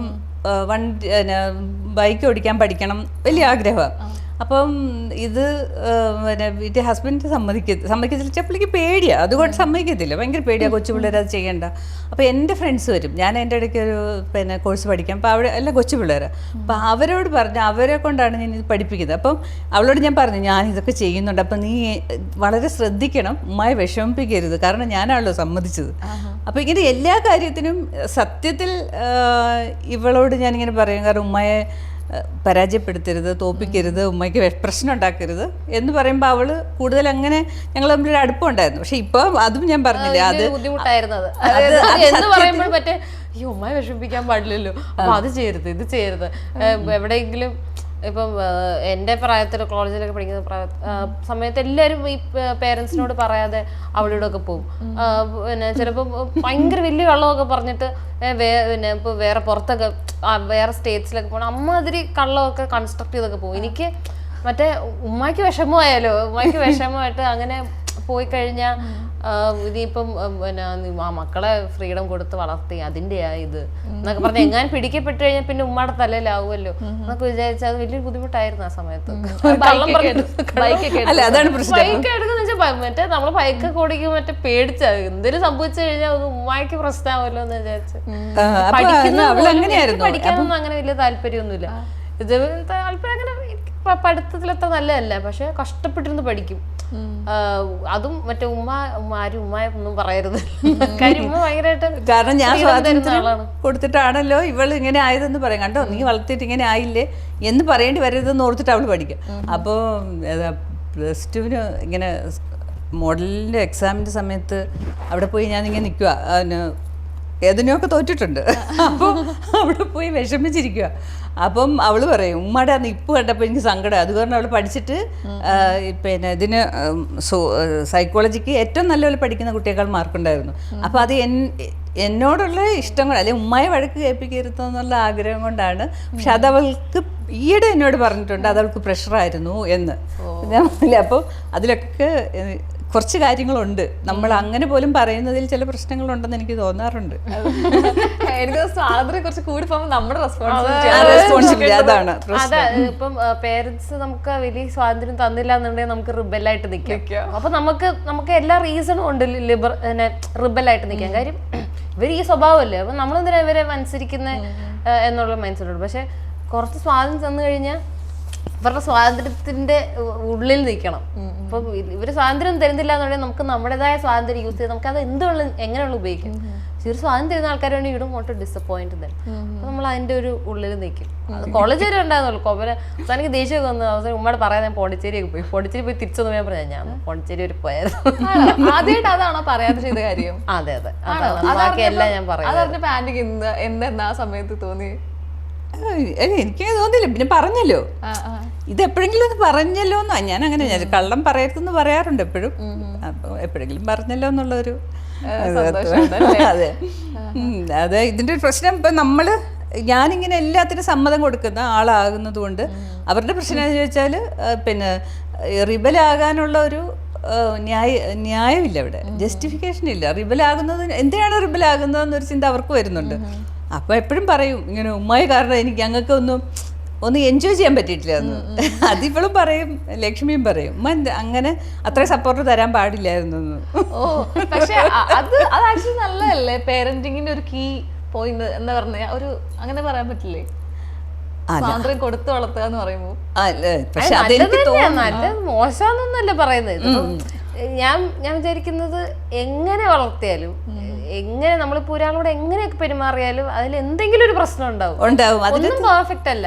മോശമായിട്ട് പേരന്റ് ചെയ്താലും ഇനിയിപ്പോ ഏറ്റവും നന്നായിട്ട് പേരന്റ് ചെയ്താലും എന്തെങ്കിലും പ്രശ്നം ഉണ്ടാവും. ഇപ്പം ദൈവവിശ്വാസം, ഞാൻ വേറൊരു നടി പറയുന്നിട്ടുണ്ട്, അപ്പം അതായത് ഒട്ടും ദൈവവിശ്വാസം ഇല്ലാതെ വളർത്തിയാണ്. അപ്പൊ പുള്ളിക്കാരി പക്ഷെ ഇപ്പൊ ആഗ്രഹിക്കുന്നത് കുറച്ച് ദൈവവിശ്വാസം ഉണ്ടായിരുന്നെങ്കിൽ നല്ലതായിരുന്നു എന്നാണ്.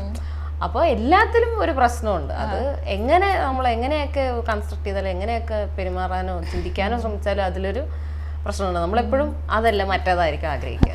ആദ്യമായിട്ടാണ് ഞാൻ കേൾക്കുന്നത്. എനിക്ക് എന്തിനാ അല്ല, ഇതിനകത്ത് പ്രശ്നം സ്വാതന്ത്ര്യം തന്നെ വളർത്തിയത് പോലും അല്ല. കാരണം അവര് കൂടുതൽ ഉത്തരവാദിത്തമുള്ളവരായിട്ട് മാറുന്നുണ്ട് അങ്ങനെ നടക്കുമ്പോൾ. അപ്പോൾ എല്ലാത്തിനും ഇപ്പം പ്രണയിക്കുമ്പം പോലും ആ പ്രശ്നം ഉണ്ടാകുന്നുണ്ട്. അപ്പം ഉമ്മായിക്ക് അത് അവിടെ എന്നോട് ഒക്കെ പറഞ്ഞിട്ടുണ്ട്. എനിക്കതിൽ വിഷമം തോന്നിയിട്ടുണ്ട്. അവൾ പറഞ്ഞ് അതുകൊണ്ട് ഉമ്മായി കാരണം എനിക്കൊരു പ്രണയിക്കാൻ പോലും ഉമ്മയ്ക്ക് അത് ഇഷ്ടപ്പെടുവോ, ആ ആളെ ഉമ്മയ്ക്ക് ഇഷ്ടപ്പെടുവോ എന്നുള്ള ഒരു സമയത്ത് ബോയ് ഫ്രണ്ട് ഉണ്ടായിരുന്നു. ഏതോ ഒരു പോയിന്റിൽ ഉമ്മായിക്ക് ഇവന് ഇഷ്ടമല്ലാന്ന് എനിക്ക് മനസ്സിലായി. പിന്നെ എനിക്ക് അവനോട് ഇഷ്ടം അങ്ങ് പോയി. പിന്നെ എനിക്ക് അവൻ വർക്കാവുന്നില്ല എന്ത് ചെയ്തിട്ടും. അതെനിക്ക് തോന്നുന്നു ആളെക്കാട്ടി കൂടുതൽ സ്നേഹം ഉമ്മയോടായതുകൊണ്ടാവാം അല്ലേ? അങ്ങനെ ആയിരിക്കും. അത് പിന്നെ ആ പ്രായത്തിൽ ഉറപ്പായിട്ടും വേറെ എന്തിനേക്കാൾ വലുതും ഉമ്മയായിട്ട് കണക്കാക്കിയിരുന്നു ആ സമയത്ത്. ഇപ്പൊ അങ്ങനെയല്ല കേട്ടോ, ഇപ്പൊ പല വലിയ കാര്യങ്ങളുണ്ട്. അപ്പൊ ആ ഒരു പ്രായത്തിൽ അങ്ങനെ വിചാരിച്ചിരുന്നു, അങ്ങനെ അല്ലെങ്കിൽ അങ്ങനെ ഉറപ്പായിട്ടും അങ്ങനെ തന്നെ കൺസിഡർ ചെയ്തിരുന്നു. അതങ്ങനെയല്ലേ വേണ്ടത്. അല്ലാതെ എപ്പോഴും ഈ പേരൻസിനെ തന്നെ ഇങ്ങനെ ഡിപ്പെൻഡ് ചെയ്യുന്നതിൽ കാര്യമില്ല. കാരണം അതിലും ഉപരിയായിട്ട് അവരെക്കാളും വലുതായിട്ട് വളരണം അല്ലേ, നല്ലല്ലേ കാര്യം. ഞാൻ ഒരാളെ പ്രേമിക്കുമ്പോ ഇങ്ങനെ ആഗ്രഹിക്കും, ഈ ഉമ്മാക്ക് ഇഷ്ടമാണ്. കാര്യം ഉമ്മാക്ക് ഇഷ്ടമല്ലെങ്കിൽ ഉമ്മാനോട് ഇത് വിട്ടിട്ട് പോവാനൊന്നും പറയത്തൊന്നുമില്ല. അപ്പം എനിക്ക് ഓട്ടോമാറ്റിക്കലി അയാളോടുള്ള ഒരു ഇൻട്രസ്റ്റ് പോകും. കാര്യം ഉമ്മാക്ക് ഇഷ്ടപ്പെട്ടില്ലല്ലോ എന്ന് വിചാരിച്ചിട്ട്. അപ്പൊ അങ്ങനെയൊക്കെ ഞാൻ ബ്രേക്കപ്പ് ആയിട്ടൊക്കെ ഉണ്ട്. ആണല്ലേ? അല്ല, ഇപ്പൊ കറന്റ്ലി ഞാൻ ഇങ്ങനെ പല ഇൻട്രസ്റ്റും കേട്ടിട്ടുണ്ട്, ഒരു റിലേഷൻഷിപ്പ് ഉണ്ട്, ആള് ഭയങ്കര കംഫർട്ട് സോൺ ആണെന്നൊക്കെ. അത് ഉമ്മാക്ക് ഇഷ്ടമുണ്ടോ? അമ്മ ഇഷ്ടം, പക്ഷെ ഇടയ്ക്ക് ഇഷ്ടമല്ലായിരുന്നു. പൊളിറ്റിക്കൽ ആവണമെന്ന് ഞാൻ പറഞ്ഞിട്ടുള്ളൂ. പൊളിറ്റിക്കൽ ആകാത്ത ഒരാളെ അല്ലാതെ മറ്റൊന്നും എൻ്റെ ക്രൈറ്റീരിയ അല്ല പൊളിറ്റിക്കൽ ആവണമെന്ന്. ആദ്യ കാര്യത്തിൽ എനിക്ക് ഇഷ്ടക്കുറവൊന്നുമില്ല. പിന്നെ ഇവളുടെ പ്രണയങ്ങളൊക്കെ ഭയങ്കര തമാശയാ. പിന്നെ ഇവൾ മുടി വെട്ടിയാ പോവും. ഞാൻ മുടി വെട്ടിയതിൻ്റെ പേരിൽ ഇവൾ ബ്രേക്കപ്പ് ആയിട്ടുണ്ട്. പിന്നെ ഞാൻ ചുംബന സമരത്തിൽ പങ്കെടുത്തിട്ടുണ്ടെന്നുള്ളതിൻ്റെ പേരിൽ ഇവൾ ബ്രേക്കപ്പ് ആയിട്ടുണ്ട്. അതൊക്കെ അപ്പോൾ പിന്നെ നമുക്കറിയാലോ ഇങ്ങനെയുള്ള ആൾക്കാർ, പൊളിറ്റിക്കൽ അല്ലാത്ത ആൾക്കാരെ. അതായത് ഒരു മുടി, അപ്പം ഞാൻ പറഞ്ഞു എടി മുടി കളഞ്ഞത്, അപ്പം നിൻ്റെ മുടിയാണോ, അത് പോയി പണി നോക്കാൻ പറഞ്ഞു. ഞങ്ങൾ രണ്ടുപേരും കൂടി സ്കൂട്ടറിൽ കയറി വന്നിട്ട് ഒരു ഐസ്ക്രീം കഴിച്ചിട്ട് തിരിച്ചു പോകും, അത്രേ ഉള്ളൂ. അപ്പം ഞാൻ ഇത്രേ ആവശ്യപ്പെട്ടിട്ടുള്ളൂ. അതെപ്പോഴും ഞാൻ ഉറച്ചു നിൽക്കും, പൊളിറ്റിക്കൽ ആവണം ആൾക്കാർ, അല്ലെങ്കിൽ പിന്നെ ബോറല്ലേ. ഇപ്പൊ അങ്ങനെ തിരിഞ്ഞു നോക്കുമ്പോ ബ്രേക്കപ്പ് ആയതൊക്കെ നന്നാവും തോന്നുന്നുണ്ടോ? അതോ ദൈവമേ അത് പോയത് ഇത്ര വിഷമമാണെന്നൊക്കെ? അതൊക്കെ നന്നായിരുന്നു. അതൊക്കെ മറ്റേ ഇൻഫാക്ച്വേഷൻ പരിപാടികളാണ്. റിലേഷൻഷിപ്പ് ഒന്നും അങ്ങനെ സീരിയസ് റിലേഷൻസ് ഒക്കെ കോളേജൊക്കെ ആയിട്ട് വന്നിട്ടുള്ളൂ. അപ്പൊ ആ സമയത്തൊക്കെ നമുക്കൊരു ഐഡിയ ഉണ്ട്. ബേസിക്കലി ഉമ്മാടെ ഇഷ്ടമല്ല, ലൈക്ക് നമുക്ക് ഇഷ്ടമാണോ നോക്കുന്നതാണ് നല്ലത്.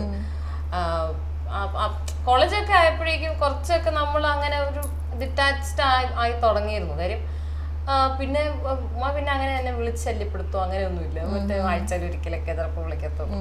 അപ്പോൾ അങ്ങനെ പിന്നെ നമുക്ക് പിന്നെ ഫ്രണ്ട്സായി, പിന്നെ അവിടുത്തെ ബോയ് ഫ്രണ്ട്സായി, പിന്നെ അതിലേക്ക് അങ്ങനെ ആയിരുന്നു. ഓക്കെ, ഇപ്പം നേരത്തെ മുമ്പേ പറഞ്ഞു, അതായത് അമ്മ പറഞ്ഞിട്ട് ഞാൻ അന്ന് കുറച്ച് ബ്രേക്കപ്പ് ആക്കി വിട്ടുന്നുള്ള. ഇപ്പോൾ ഉള്ള റിലേഷൻഷിപ്പ് ഉമ്മ എപ്പോഴെങ്കിലും പറയാം എടാ അത് വേണ്ട എന്ന് പറഞ്ഞാൽ എന്തായിരിക്കും അപ്പോഴത്തെ റിയാക്ഷൻ? ഇല്ല അതൊന്നും മൈൻഡ് എത്തുന്നു. ഇല്ല, ഞാൻ അങ്ങനെ പറയില്ല. അല്ലെങ്കിൽ നമ്മൾ ഇത്രയും സംസാരിച്ചത് വെറുതെ പോയില്ല. അങ്ങനെ പറയുന്ന ഒരു ഉമ്മ അല്ല അല്ല, എന്തെങ്കിലും ഒരു സീരിയസ് കാര്യം കൊണ്ടായിരിക്കുമല്ലോ അങ്ങനെ വല്ലതും പറയുവാണെങ്കിൽ. ഇല്ല, ഇതിപ്പം ഉറപ്പായിട്ടും ഞങ്ങൾ രണ്ടുപേരും ഞങ്ങളെ അമ്മയും മോളും ആന്നൊക്കെ പറഞ്ഞാലും നമ്മൾ രണ്ട് ഇൻഡിവിജ്വൽസ് ആണ് എന്ന് വിശ്വസിക്കുന്ന ആൾക്കാരാണ് ഞങ്ങൾ രണ്ടുപേരും. അപ്പം ഒരിക്കലും ഉമ്മ എൻ്റെ റിലേഷനിൽ കയറി ഇപ്പം ഉമ്മക്ക് ഇഷ്ടപ്പെടാത്ത എന്തെങ്കിലും ഒരു സംഭവം നടന്നാൽ തന്നെ ഒരിക്കലും അങ്ങനെ ഇയാള് അത്ര പോരാ എന്ന് പറയില്ല. അത് ഉറപ്പായിട്ട് എനിക്ക് തോന്നേണ്ട കാര്യമാണ്. അത് ഞാൻ എടുക്കേണ്ട തീരുമാനമാണ്. കുട്ടിക്കാലം മുതലേ ഭയങ്കര ഉമ്മയായിട്ട് അറ്റാച്ച്ഡ് ഉള്ള ഒരു കുട്ടിയായിരുന്നു. കാരണം എല്ലാ കാര്യങ്ങളും വന്ന് പറഞ്ഞ് അങ്ങനെ സംസാരിക്കുന്ന ഒരു കുട്ടിയായിരുന്നു അനർക്കലി. എല്ലാം പറയായിരുന്നു, ഭയങ്കര അറ്റാച്ച്ഡ് ആയിരുന്നു. അതെല്ലാം ഞാൻ പറഞ്ഞു എന്നെ വിഷമിപ്പിക്കാതിരിക്കാൻ പരമാവധി ശ്രമിക്കുമായിരുന്നു. അതായത് പറഞ്ഞത് ഞാൻ എപ്പോഴും പറയുന്ന ഒരു കാര്യമുണ്ട്. ഇവള് ഇപ്പം രാവിലെ ഞാൻ ഫുഡൊക്കെ എടുത്തു വെക്കും. ഇവള് മാത്രമാണ് ഇവളുടെ ക്ലാസ്സിൽ ഫുഡ് കൊണ്ടുവന്ന ഒരാൾ. പിന്നെ അതായത് ഫുഡ് ഉച്ചയ്ക്ക് വരുമല്ലോ, 1:30 ക്ലാസ് വിടുന്നതുകൊണ്ട് എല്ലാവരും രാവിലെ കഴിച്ചിട്ട് പോയാൽ. പക്ഷെ എനിക്ക് ഭയങ്കര സങ്കടമാണ്. അപ്പം ഞാൻ എപ്പോഴും ബ്രഞ്ച് എന്ന് പറഞ്ഞിട്ട് എടുത്തു വെക്കും. അങ്ങനെ സ്കൂളിൽ നിന്ന് നിർദ്ദേശമുണ്ട്. അപ്പം ഇത് പലപ്പോഴും ഈ 6:45 വണ്ടി വന്നുകൊണ്ട് ധൃതി വെച്ചപ്പോൾ ഇവൾ മറന്നു പോകും. ഇവൾ മറന്നു പോയിട്ട് ഇവൾ എന്നോട് പറയുന്നത് എന്താ പറയുക, എനിക്ക് ഭയങ്കര സങ്കടമായിരുന്നു, എനിക്ക് വിശക്കുമെന്ന് ഓർത്തിട്ടല്ല, ഉമ്മയ്ക്ക് ഇത് വിഷമാവുമല്ലോ എന്നോർത്തിട്ട്. അപ്പോൾ അങ്ങനെ ഞങ്ങൾ തമ്മിൽ ഭയങ്കരമായ ഒരു ബോണ്ട് ഉണ്ടായിരുന്നു. പക്ഷെ ഇപ്പം ഞാൻ പറഞ്ഞത് ഓരോ കാലങ്ങളിലത് അത് കഴിഞ്ഞ് അത് മാറണം. ഇപ്പം ഞാനില്ലാതെ തന്നെ കാര്യങ്ങൾ തീരുമാനിക്കാനും ഡിറ്റാച്ച്ഡ് ആവണം. എല്ലാ റിലേഷൻസും ഡിറ്റാച്ച്ഡ് ആവണം എന്ന് ആഗ്രഹിക്കുന്ന ആളാണ് ഞാൻ. ഇങ്ങനെ സ്ഥിരമായിട്ട് ഞാൻ അവളെ ഇങ്ങനെ പിന്നെ എന്താ പറയുക, ഇതിൽ ഇമോഷണലി ഇങ്ങനെ പിടിച്ചു വെക്കുന്ന ഒരാളാകണമെന്ന് എനിക്ക് ആഗ്രഹമില്ല, ഒരിക്കലും ഇല്ല. അപ്പം അതിൻ്റെ സമയം കഴിച്ചു എന്ന് എനിക്ക് മനസ്സിലായ പിന്നെ ഞാനതിനെ ഉപേക്ഷിച്ച് കളയുന്നതാണ് നല്ലത്. പിന്നെ ഞാൻ എൻ്റെതായ രീതിയിൽ ഇതുപോലെ ഒരു വേദിയിൽ ഇങ്ങനെ അനാർക്കലി ഞാൻ പറയുന്നത് കേട്ടിട്ടുണ്ട്. അതായത് കുട്ടിക്കാലത്ത് ഉണ്ടായ കുറച്ച് മോശപ്പെട്ട അനുഭവങ്ങളൊക്കെ, പക്ഷെ അത് ഉമ്മയോട് പറയാൻ എനിക്ക് മടിയായിരുന്നു എന്നങ്ങനെ പറഞ്ഞിട്ടുണ്ട്. ആ സമയത്ത് കാരണം ഇത്രത്തോളം തുറന്ന് സംസാരിക്കാൻ പറ്റുന്നൊരു സമയത്ത് പോലും എന്തുകൊണ്ടത് പറയാൻ പറ്റിയില്ല? അത് ഉമ്മയ്ക്ക് വിഷമാവുന്ന ഓർത്തിട്ടാണോ? കാരണം ചെറിയ ക്ലാസ്സിലൊക്കെ എന്തൊക്കെയോ അബ്യൂസ് ഒക്കെ വിഷമം ആവുമെന്ന് ഓർത്ത് പറയാതിരുന്നിട്ടുണ്ട്. വേറെ പേഴ്സണൽ കാരണങ്ങൾ കൊണ്ട് പറയാതിരുന്നിട്ടുണ്ട്. പിന്നെ എനിക്ക് അങ്ങനത്തെ കാര്യങ്ങൾ ഒന്ന് എൻ്റെ ഒരു അപ്ബ്രിങ്ങിങ് എന്ന് പറയുന്നത് കുറച്ചുകൂടെ ഒറ്റയ്ക്ക് കാര്യങ്ങൾ ചെയ്യണം എന്ന് ഉള്ളൊരു പരിപാടിയായിരുന്നു. അപ്പം എനിക്കത് തന്നെ ഡീൽ ചെയ്യാനായിരുന്നു താല്പര്യം. ആൻഡ് അതെനിക്ക് ഇപ്പോഴും ഞാനത് ചെറുപ്പം മുതലേ അത് തന്നെ ഡീൽ ചെയ്തിട്ട് ഐ ഗോട്ട് ബെറ്റർ സൊല്യൂഷൻസ്. അപ്പം ഞാനത് ഇല്ല, പേരൻസിനോട് പറയണ്ട എന്ന് ഉള്ള ഒരു തീരുമാനം അങ്ങനെ എടുത്തതാണ്. പക്ഷെ എനിക്കത് പറയുന്നോണ്ട് ബുദ്ധിമുട്ടാണ്, ഞാൻ പറഞ്ഞിട്ടുമുണ്ട്. പക്ഷെ അത് ഞാൻ ഡീൽ ചെയ്തത് ഒറ്റയ്ക്കാണ്, ഞാനായിട്ടാണ് ഡീൽ ചെയ്തത്. അല്ലെ ഉമ്മ അവിടെ പോയി ഒരു പ്രശ്നം ഉണ്ടാക്കുമോ, നീ എൻ്റെ മോൾ അങ്ങനെയില്ല. I like to deal that kind of situations on my own. അങ്ങനെ ഒരു തീരുമാനം അത് ചെറുപ്പത്തിൽ എനിക്ക് അങ്ങനെ തോന്നി. പിന്നെ ഉമ്മയോട് ഇങ്ങനെ ഇതൊരു പ്രശ്നം ഇങ്ങനെ പറഞ്ഞപ്പോഴും ഉമ്മ അങ്ങനെ ഒരു പിന്നെ റെസ്പോൺസ് ആയിരുന്നു പുള്ളിക്കാരിയുടെ ഭാഗത്ത്. പക്ഷെ പുള്ളിക്കാരി എനിക്ക് ഇമോഷണൽ സപ്പോർട്ടുണ്ട്. എനിക്ക് ഇപ്പോൾ എന്താ പറയുക, നമുക്ക് എന്തെങ്കിലും പ്രശ്നം വരുമ്പോൾ നമ്മുടെ ഗൈ ഫ്രണ്ട്സ് വന്നിട്ട് അത് സോൾവ് ചെയ്യാൻ ശ്രമിക്കത്തില്ല. എനിക്കത് ഇഷ്ടമല്ല. അവർ വേണ്ട, അത് ഞാൻ ചോദിച്ചോളാം. ഇപ്പോൾ ഏതെങ്കിലും ചെറുക്കൻ നമ്മളെ നോക്കി അത് പറഞ്ഞു, കമൻ്റ് അടിച്ചു എന്ന് പറഞ്ഞിട്ട് സ്വാഭാവികമായിട്ടും നമ്മുടെ ആൺ സുഹൃത്തുക്കൾ വന്നിട്ട് അത് സോൾവ് ചെയ്യാൻ വേണ്ടി വരും, അല്ലെങ്കിൽ ഇവന്മാർ ഇടിക്കാൻ വേണ്ടിയൊക്കെ വരും. എന്തിനാ, നമുക്ക് തന്നെ അത് ചെയ്യാവുന്നതേ ഉള്ളൂ. അപ്പം അങ്ങനെ ഞാൻ അതിനെ കരുതിയിട്ടുള്ളൂ. ഇപ്പോൾ ആൻറ്റി എന്ന് പറയുമ്പോഴത്തേനും ഇപ്പോൾ ഞാൻ സംസാരിക്കുന്നത് എനിക്ക് മനസ്സിലാവുന്നുണ്ട്, ഒരുപാട് കാര്യങ്ങളിൽ വ്യക്തമായ ധാരണയുള്ള ആളാണ്, നിലപാടുകളുള്ള ആളാണ്. അപ്പോൾ ഇങ്ങനെ ആ കാര്യങ്ങളൊക്കെ പിന്നീട് ഒരിക്കലും അനാർക്കലി എന്ന് പറഞ്ഞപ്പോഴത്തേക്കിനുള്ളൊരു ഇമോഷൻ എന്തായിരുന്നു? ഞാനത് പക്ഷേ വളരെ എനിക്ക് ഷോക്കിംഗ് ആയിരുന്നു. കാരണം ഇത്രയും പ്രശ്നങ്ങൾ ചിലതൊക്കെ ഞാൻ അറിഞ്ഞിട്ടുണ്ട്. അപ്പോൾ അതിന് അവൾക്ക് വേണ്ട മെൻ്റൽ സപ്പോർട്ട് കൊടുത്തിട്ടുണ്ട്. ഞാൻ പറഞ്ഞില്ല, ഇതുപോലെ തന്നെ എന്ത് പ്രശ്നം ഉണ്ടെങ്കിലും ഞങ്ങൾ പോയിട്ടൊരു ഐസ്ക്രീം കഴിക്കുക അല്ലെങ്കിൽ എന്തെങ്കിലും കഴിക്കുമ്പോൾ നമുക്ക് പോകാം. പിന്നെ ഒത്തിരി ഇതുപോലുള്ള സംഭവങ്ങൾ വേറെ ഒത്തിരി ഉണ്ട്. അപ്പോൾ നമ്മളെങ്ങനെയാണ് അതിനെ കൈകാര്യം ചെയ്യണം, ഇതൊക്കെ ഒത്തിരി ചർച്ച ചെയ്യാറുണ്ട്. ഒത്തിരി കാര്യങ്ങൾ ചർച്ച ചെയ്യാറുണ്ടായിരുന്നു. പിന്നെ അവള് മറ്റേ ഇതിലായിരുന്നു ഏതോ ജോഷ് ടോക്കിൽ. അപ്പോൾ അത് സത്യത്തിൽ ഞാൻ ഒന്ന് ഞെട്ടിപ്പോയിരുന്നു. കാരണം നമ്മൾ പ്രതീക്ഷിക്കാത്ത ഒരാളിൽ നിന്ന്. പിന്നെ എനിക്ക് തോന്നുന്ന എൻ്റെ ഒരു കാര്യം അന്ന് ജോഷ് ടോക്കിൽ പറഞ്ഞ കാര്യം ഞാൻ അറിയാം. ജോഷ് ടോക്കിൽ പറഞ്ഞ ഒരു സ്പെസിഫിക് ആള് ഇൻസിഡന്റ്. അപ്പോൾ അതറിയാം. എനിക്കത് ഭയങ്കര ഷോക്കിംഗ് ആയിരുന്നു. കാരണം നമ്മൾ പ്രതീക്ഷിക്കാത്ത ഒരു ആളിൽ നിന്നായിരുന്നു. പിന്നെ എന്താണെന്ന് ചോദിച്ചാൽ ഞാനിപ്പോൾ വളരെ ഇതായിട്ട് പറയാം, എനിക്ക് തോന്നുന്നു നമ്മുടെ ഒരു 100-ൽ 80% സ്ത്രീകൾക്കും ഇതേ പ്രശ്നങ്ങളുണ്ടാവാറ്. ഇത് പലരിൽ നിന്നായിട്ട്. ഇപ്പം എനിക്ക് ചെറുപ്പത്തിലുണ്ടായ അനുഭവം, എൻ്റെ വളരെ അടുത്ത റിലേറ്റീവിൽ നിന്നുണ്ടാകുന്ന അനുഭവം എനിക്കിപ്പോഴും അത് പറയാൻ തോന്നാറില്ല. കാരണം ഞാൻ അയാളിൽ നിന്ന് മാറി നടക്കുന്നുണ്ട്, മരിച്ചപ്പോഴൊന്നും ഞാൻ പോയിട്ടില്ല. പക്ഷേ എനിക്ക് അത് പറയുമ്പോഴത് എങ്ങനെയാണ് ആൾക്കാർ എടുക്കുന്നതെന്നുള്ളൊരു പ്രശ്നം. എൻ്റെ ഇത്തത്തോടൊക്കെ പറഞ്ഞിട്ടുണ്ട്, അത് എല്ലാവർക്കും ഇത്തരം പ്രശ്നങ്ങളുണ്ട്. നമ്മളത് കുട്ടികളെ ഇങ്ങനെയുള്ള പ്രശ്നങ്ങൾ ഉണ്ടാവാതെ മാറി നിൽക്കാനും ഒപ്പം ആണുങ്ങളെ ബോധവൽക്കരിക്കാനും ഒക്കെ ശ്രമിക്കണം. അതാണ് വേണ്ടത്. എനിക്ക് ഇപ്പോഴും പറയാൻ പറ്റുന്നില്ല. അപ്പം എനിക്ക് അനാർക്കലി എന്തുകൊണ്ട് പറഞ്ഞില്ല എന്നും എനിക്ക് മനസ്സിലാക്കാൻ പറ്റുന്നുണ്ട്. അവളുടെ അപ്പോഴത്തെ മാനസികാവസ്ഥ സത്യം പറഞ്ഞാൽ അവൾക്കും അതൊരു ഷോക്ക്. ഇങ്ങനെ ഇത്ര അടുത്തൊരാളിൽ നിന്നുമാണ് ഒരു അനുഭവം ഉണ്ടായിരുന്നു, നമ്മുടെ വീട്ടിൽ അതുപോലെ നിന്നിരുന്ന ഒരാളാണ് എന്നൊക്കെ അറിയുമ്പോൾ വളരെ ഞെട്ടലുണ്ടല്ലോ. ചിലപ്പോൾ അവളും അതുകൊണ്ടായിരിക്കും പറയാതിരുന്നത്. സത്യത്തിൽ സ്ത്രീകൾക്ക് അത് പറയാൻ പറ്റാറില്ല എന്ന് എനിക്ക് തോന്നുന്നു. അല്ലെങ്കിൽ അത്രയേറെ മാനസികമായ ധൈര്യം വേണം. എനിക്കും അനുഭവം ഉണ്ടായിട്ടുണ്ട്. ഞാൻ ഇപ്പോൾ സംസാരിക്കുന്ന പലർക്കും ഇതേപോലെ തന്നെ ഏറ്റവും അടുത്ത ആൾക്കാരിൽ നിന്നും ഇതുപോലുള്ള അബ്യൂസ് ഉണ്ടായിട്ടുണ്ട്. അതുകൊണ്ടായിരിക്കും അനാർക്കലി പറയാതിരുന്നത് എന്ന് വിചാരിക്കുന്നു. ആൻറ്റിയുടെ അന്നത്തെ കാലം എന്ന് പറയുമ്പോൾ ഒരുപാട് പുറകിലേക്കാണ്. അന്നത്തെ സ്ത്രീകൾക്ക് അത് പറയാൻ ഭയങ്കര മടിയാണ്. പക്ഷെ എനിക്ക് തോന്നുന്നു ആൻറ്റി പിന്നീട് നമ്മുടെ ഒരു ലേണിംഗ് പ്രോസസ് ആണല്ലോ.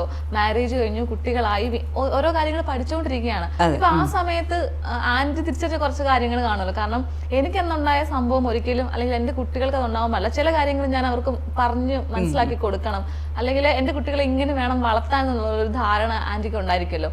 അങ്ങനെ ആൻറ്റി മക്കൾക്ക് കൈമാറിയ എന്തെങ്കിലും ഒരു കാര്യമുണ്ടോ, അല്ലെങ്കിൽ അവർക്ക് കുട്ടിക്കാലം മുതലേ ഇന്ന കാര്യങ്ങൾക്ക് ഗൈഡ് ചെയ്യുന്നൊരു കാര്യമുണ്ടോ? എനിക്ക് അങ്ങനെ പെട്ടെന്ന് അങ്ങനെ ഓർമ്മ വരുന്നൊന്നുമില്ല. എങ്കിലും ഞാൻ പറയാം, ഈ നോ പറയാൻ ഭയങ്കര പ്രശ്നമായിരുന്നു. ആൾക്കാരോട് നോ പറയാൻ എനിക്ക് അറിയത്തേയില്ല. ഇപ്പോഴും അതിൻ്റെ ഒരു ചെറിയ പ്രശ്നമുണ്ട്. ഇവള് പോലും പോലും എന്നെ വഴക്ക് പറയും. പക്ഷേ ഈ ചെറുപ്പത്തിൽ ഞാനിങ്ങനെ എന്തെങ്കിലും കാര്യം മൂളി പോയിട്ട് ഒന്ന് എടുത്തുകൊണ്ട് വരാൻ ചോദിക്കുമ്പോൾ ഇവൾ ആദ്യം എന്ത് പറയും, എനിക്ക് പറ്റത്തില്ല എന്ന് പറയുമ്പോൾ ഞാൻ എന്ത് ചെയ്യാം, എന്നാൽ ഞാൻ തന്നെ പോയേക്കാം. സ്ഥിരം അമ്മമാരുടെ സ്വഭാവം. പിന്നെ ചൂലൊക്കെ എടുത്ത് ഞാൻ ചെയ്തോളാം നിങ്ങളോടൊക്കെ പറയുന്നത് എനിക്ക് തന്നെ ചെയ്താൽ മതിയല്ലോ എന്നൊക്കെ ഞാൻ പറയും. അപ്പൊ ഇവള് സ്വാഭാവികമായിട്ട് ഇവര് ഇമോഷണലി ഒന്ന് ചെറിയൊരു പ്രശ്നമാകും, ഒരു ഇതുണ്ടാകും. അപ്പോൾ ഇവരെ എങ്ങോട്ടുണ്ടോ ഞാൻ ചെയ്യാം, അല്ലെങ്കിൽ ഞാൻ പോകാം എന്നൊക്കെ പറയുമ്പോൾ ഞാനിവിടെ പറഞ്ഞിട്ട്, നിങ്ങൾ നോയാണ് പറയുന്നതെങ്കിൽ ആ നോയിൽ ഉറച്ചു നിൽക്കണം, പിന്നീട് യെസ് പറയരുത്. അപ്പോൾ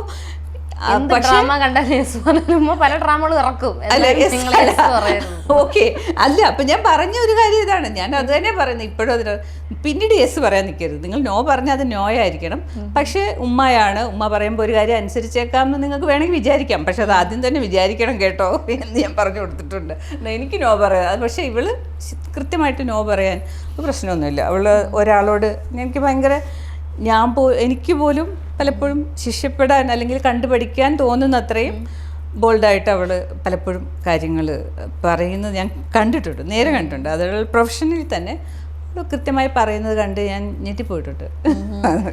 ഇപ്പോൾ മുമ്പേ പറഞ്ഞു, അതായത് ഒരു സമയത്തിന് ശേഷമാണ് അനാർക്കലിക്ക് തോന്നി തുടങ്ങിയത് ഇനിയിപ്പോൾ ഇങ്ങനൊന്നും ചിന്തിക്കണ്ട, എൻ്റെ കാര്യങ്ങൾ കുറച്ചുകൂടെ ഒക്കെ മാറ്റി ചിന്തിക്കണം എന്നൊക്കെ തോന്നിയത്.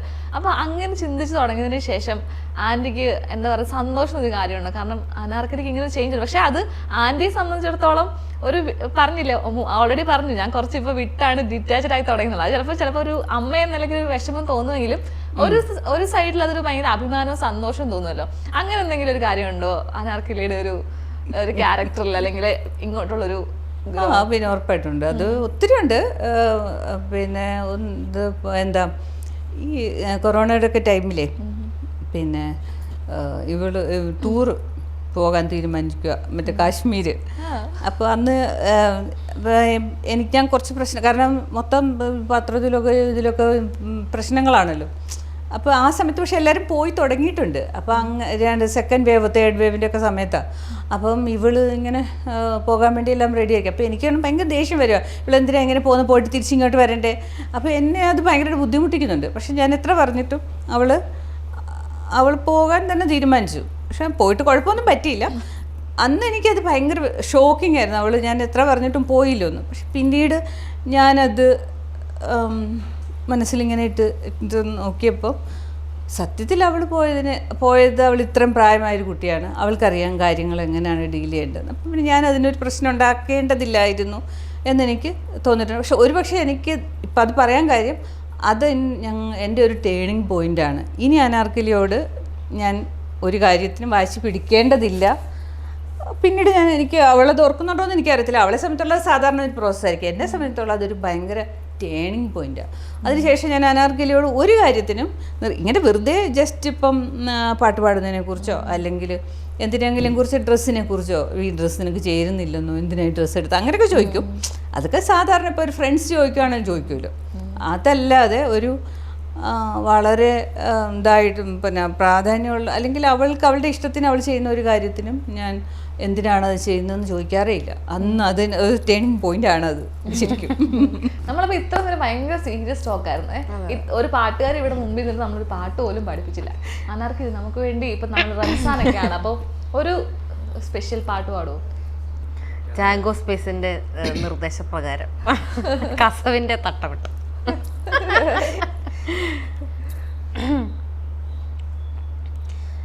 കസവിൻ്റെ തട്ടമിട്ട് വെള്ളിയരഞ്ഞാണമിട്ട് പൊന്നിൻ്റെ കൊലസുമിട്ടൊരു മുഞ്ചത്തി കൂന്താലി പുഴയൊരു വമ്പത്തി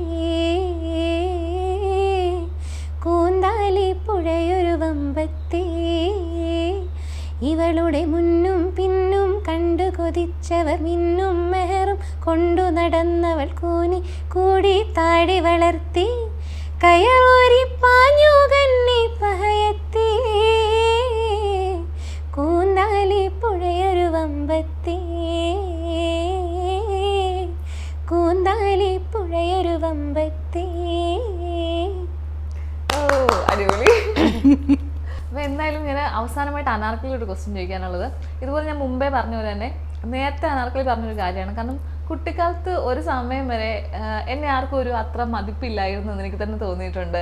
പക്ഷേ എനിക്ക് എന്നോട് മതിപ്പുണ്ട്, കാരണം ഞാൻ നന്നായിട്ട് പാട്ട് പാടും, ഡാൻസ് കളിക്കും. പക്ഷെ ആരും അത് അംഗീകരിച്ചില്ല, അല്ലെങ്കിൽ ഒരു മറ്റു ആൾക്കാർക്ക് മാത്രമായിട്ട് അത് കൊടുത്തോണ്ടിരിക്കുകയായിരുന്നു. അപ്പോൾ എനിക്കതിൽ വിഷമം ഉണ്ടായിരുന്നു. പക്ഷേ എനിക്കിതൊക്കെ ചെയ്യാൻ കഴിവുണ്ട്, പക്ഷേ ഇതൊക്കെ ഇപ്പം പ്രൂവ് ചെയ്തുകൊണ്ടിരിക്കുകയാണ്. അപ്പം ഇപ്പോഴും നോക്കും ലോകം ഇങ്ങനെ ആരാധകരുണ്ട്, അല്ലെങ്കിൽ അത് പ്രൂവ് ചെയ്ത് ഇങ്ങനെ മുമ്പോട്ട് പോകുമ്പം ഇപ്പം എന്താണ്, ഹൗ ഹാപ്പി യു ആർ, ഇപ്പം എന്ത് തോന്നുന്നു? ഭയങ്കര സന്തോഷമുണ്ട്. കാര്യം ഈ പറഞ്ഞ പോലെ സ്കൂളിൽ പഠിക്കുമ്പോഴായിരുന്നു അങ്ങനെ ഒരു ഭയങ്കര സങ്കടം ഉണ്ടായിരുന്നത്. ഇതുപോലെ എൻ്റെ കഴിവുകളെ അംഗീകരിച്ചിരുന്നില്ല ഞാൻ പഠിച്ചിരുന്ന സ്കൂളിൽ നിന്ന് എനിക്ക് പലപ്പോഴും തോന്നിയിട്ടുണ്ട്. അവിടെ ഒരു സ്പേസ് എനിക്ക് ക്രിയേറ്റ് ചെയ്യാൻ പറ്റാതെ എനിക്ക് തന്നെ ഒരു ചിലപ്പോൾ ഞാൻ നല്ല പാട്ട് പാടും, ഡാൻസ് കളിക്കും എന്നൊക്കെ തോന്നലുണ്ടെങ്കിലും അതിലൊന്നും പാർട്ടിസിപ്പേറ്റ് ചെയ്യാൻ പറ്റുന്നില്ല, അല്ലെങ്കിൽ അതിനെ അംഗീകരിക്കുന്നില്ല എന്നൊക്കെ കുറേ തോന്നിയിരുന്നു. പിന്നെ ഫ്രണ്ട്സിൻ്റെ ഇടയിലാണെങ്കിലും പിയേഴ്സിൻ്റെ ഇടയിൽ ഒക്കെ ഒരു വിലയില്ലാത്ത ഒരു ഇംപ്രഷൻ ഉണ്ടായിരുന്നു. എന്താണ് അതെന്ന് എനിക്കറിയില്ല. അത് ഈ പറയുന്ന ഗ്രൂപ്പിസം ഈ ഇപ്പോൾ കുട്ടികളുടെ ഇടയിൽ ഒക്കെ ഭയങ്കരമായിട്ടുണ്ടല്ലോ. അപ്പോൾ അതിലൊരു പെർട്ടിക്കുലർ ഗ്രൂപ്പ് ഭയങ്കര വലിയ പവർഫുള്ളാണോ എന്താ പരിപാടി എന്നൊരു പിടിയില്ല. ഒരു പെർട്ടിക്കുലർ ഗ്രൂപ്പ് അവരെ തന്നെ പോപ്പുലർ എന്ന് വിളിക്കുകയും ചെയ്യും, പോപ്പുലർ ഗ്രൂപ്പ്. അപ്പോൾ ഈ പോപ്പുലർ ഗ്രൂപ്പിന് സ്കൂളിൽ എന്തോ ഒരു സ്കൂളിൽ അവർക്ക് ഒരു പിന്നെ പവർ ഉണ്ടാവും, അല്ലെങ്കിൽ ടീച്ചേഴ്സിൻ്റെ ഇടയിലാണെങ്കിലും ബാക്കി സ്റ്റുഡൻസിൻ്റെ ഇടയിലാണെങ്കിലും എല്ലാവരും they look up to these students. I don't know why. അപ്പം ടീച്ചേഴ്സ് ആണെങ്കിലും എന്തെങ്കിലും പരിപാടി ഉണ്ടെങ്കിൽ ഇവരെ അങ്ങ് ഏൽപ്പിക്കും. അങ്ങനത്തെ ഒരു പ്രവണത എൻ്റെ സ്കൂളിൽ നിന്നല്ല, മറ്റ് വേറെ സ്കൂളിൽ നമ്മൾ ഈ ഇപ്പോൾ ഇംഗ്ലീഷ് മൂവീസിലൊക്കെ എടുത്ത് നോക്കിയാൽ അങ്ങനത്തെ ഈ മീൻ ഗേൾസ് എന്നൊക്കെ പറഞ്ഞ മൂവീസൊക്കെ എടുത്ത് നോക്കിയാൽ കാണാം. അങ്ങനെ ഒരു അങ്ങനത്തെ ഒരു സ്കൂളിൽ ഞാൻ വളരെ ആർക്കും എക്സിസ്റ്റ് ചെയ്യാത്തൊരു സ്റ്റുഡൻ്റ് ആയിരുന്നു. അപ്പം അങ്ങനെ സ്കൂളിൽ നിന്ന് വന്നിട്ട് പിന്നെ മാർവാനിസിൽ പോയി കഴിഞ്ഞപ്പോഴേക്കും I could really give out my talents. അപ്പോൾ അവിടുന്ന് ഞാൻ സിനിമയിലേക്ക് എത്തുമ്പോൾ വളരെയധികം സന്തോഷമുണ്ട്. കാര്യം അവിടെ ഒന്നും ചെയ്യാൻ പറ്റാതിരുന്നത് കൊണ്ടാവാം ഞാനിപ്പോൾ കുറച്ച് എക്സൽ ചെയ്ത് നിൽക്കുന്നതെന്ന് എനിക്ക് തോന്നുന്നു. ഓക്കെ, അപ്പൊ ഇനി എന്താണ് ഇന്ദുജുവിന്റെ ഫ്യൂച്ചർ പ്ലാൻസ്? ഇപ്പോ സിനിമ വരാൻ പോകുന്നു മന്ദാകിനി, അപ്പം ഇപ്പൊ ഡാൻസ് പാട്ട് ഇപ്പൊ മുമ്പേ എഴുതുമെന്ന് പറഞ്ഞു. അപ്പൊ ഇനിയും കൈവെക്കാൻ പോകുന്ന മേഖലകൾ എന്തൊക്കെയാണ്? ഇല്ല ഇല്ല, ഇനി ഇത്ര ഉള്ളു. ഒരു ഏരിയയിൽ കൈവെക്കുന്നില്ല. ചെറുപ്പത്തിൽ അങ്ങനെ ഇഷ്ടംപോലെ സ്ഥലത്ത് കൈവെക്ക് വെച്ചു. കൈവച്ചിട്ട് തബല പഠിച്ചിട്ടുണ്ട്, ആണോ? ആ ഗിറ്റാർ പഠിച്ചിട്ടുണ്ട്. ഗിറ്റാറാണോ വയലിൻ പഠിച്ചിട്ടുണ്ട്. ഒരു വർഷം ഒരു വർഷം തബല കുറച്ചുകൂടെ പഠിച്ചു. തബല കുറച്ചുകൂടി പഠിച്ചു. തബല കുറച്ചുകൂടെ നന്നായിട്ട് പഠിക്കാമായിരുന്നു. പക്ഷെ അതും ഇത് പറഞ്ഞ കുറേ കാര്യങ്ങൾ പഠിച്ച് ഒന്നിലും സെറ്റാവാതെ അങ്ങ് പോയി. പിന്നെ പാട്ടിൽ മാത്രമാണ് കുറച്ചെങ്കിലും സെറ്റായത്. പിന്നെ എല്ലാം ഇങ്ങനെ ട്രൈ ചെയ്ത് ചിത്രരചനയും പഠിക്കാൻ പോയിട്ടുണ്ട്. അത് കലാഭവനിൽ കുറെ കാലം പഠിച്ചിട്ടുണ്ട് ചിത്രരചന. അങ്ങനെ അപ്പൊ അങ്ങനെയാണ് കാര്യങ്ങൾ. അതെ. അപ്പൊ എന്തായാലും ഇത്രയും നേരം അടിപൊളിയായിരുന്നു, എനിക്ക് ഭയങ്കരമായിട്ട് ഇഷ്ടപ്പെട്ടു. കുറേ കാര്യങ്ങൾ വിശേഷങ്ങൾ അറിയാൻ പറ്റി, അനാർക്കലിയെ പറ്റിയുള്ള കുറേ കാര്യങ്ങൾ അറിയാൻ പറ്റി. കാരണം നമ്മൾ ഈ പാട്ടുകാരിക്കും ഡാൻസിനൊക്കെ അപ്പുറമുള്ള ഒരു അനാർക്കലി നമുക്ക് ഉമ്മയുടെ വായിൽ നിന്ന് നമുക്ക് ഇങ്ങനെ അറിയാൻ പറ്റി. അപ്പൊ എന്തായാലും താങ്ക് യു സോ മച്ച്. എന്തായാലും പെരുന്നാളിന്റെ എല്ലാവിധ ആശംസകളും പറയുന്നു. Thank you.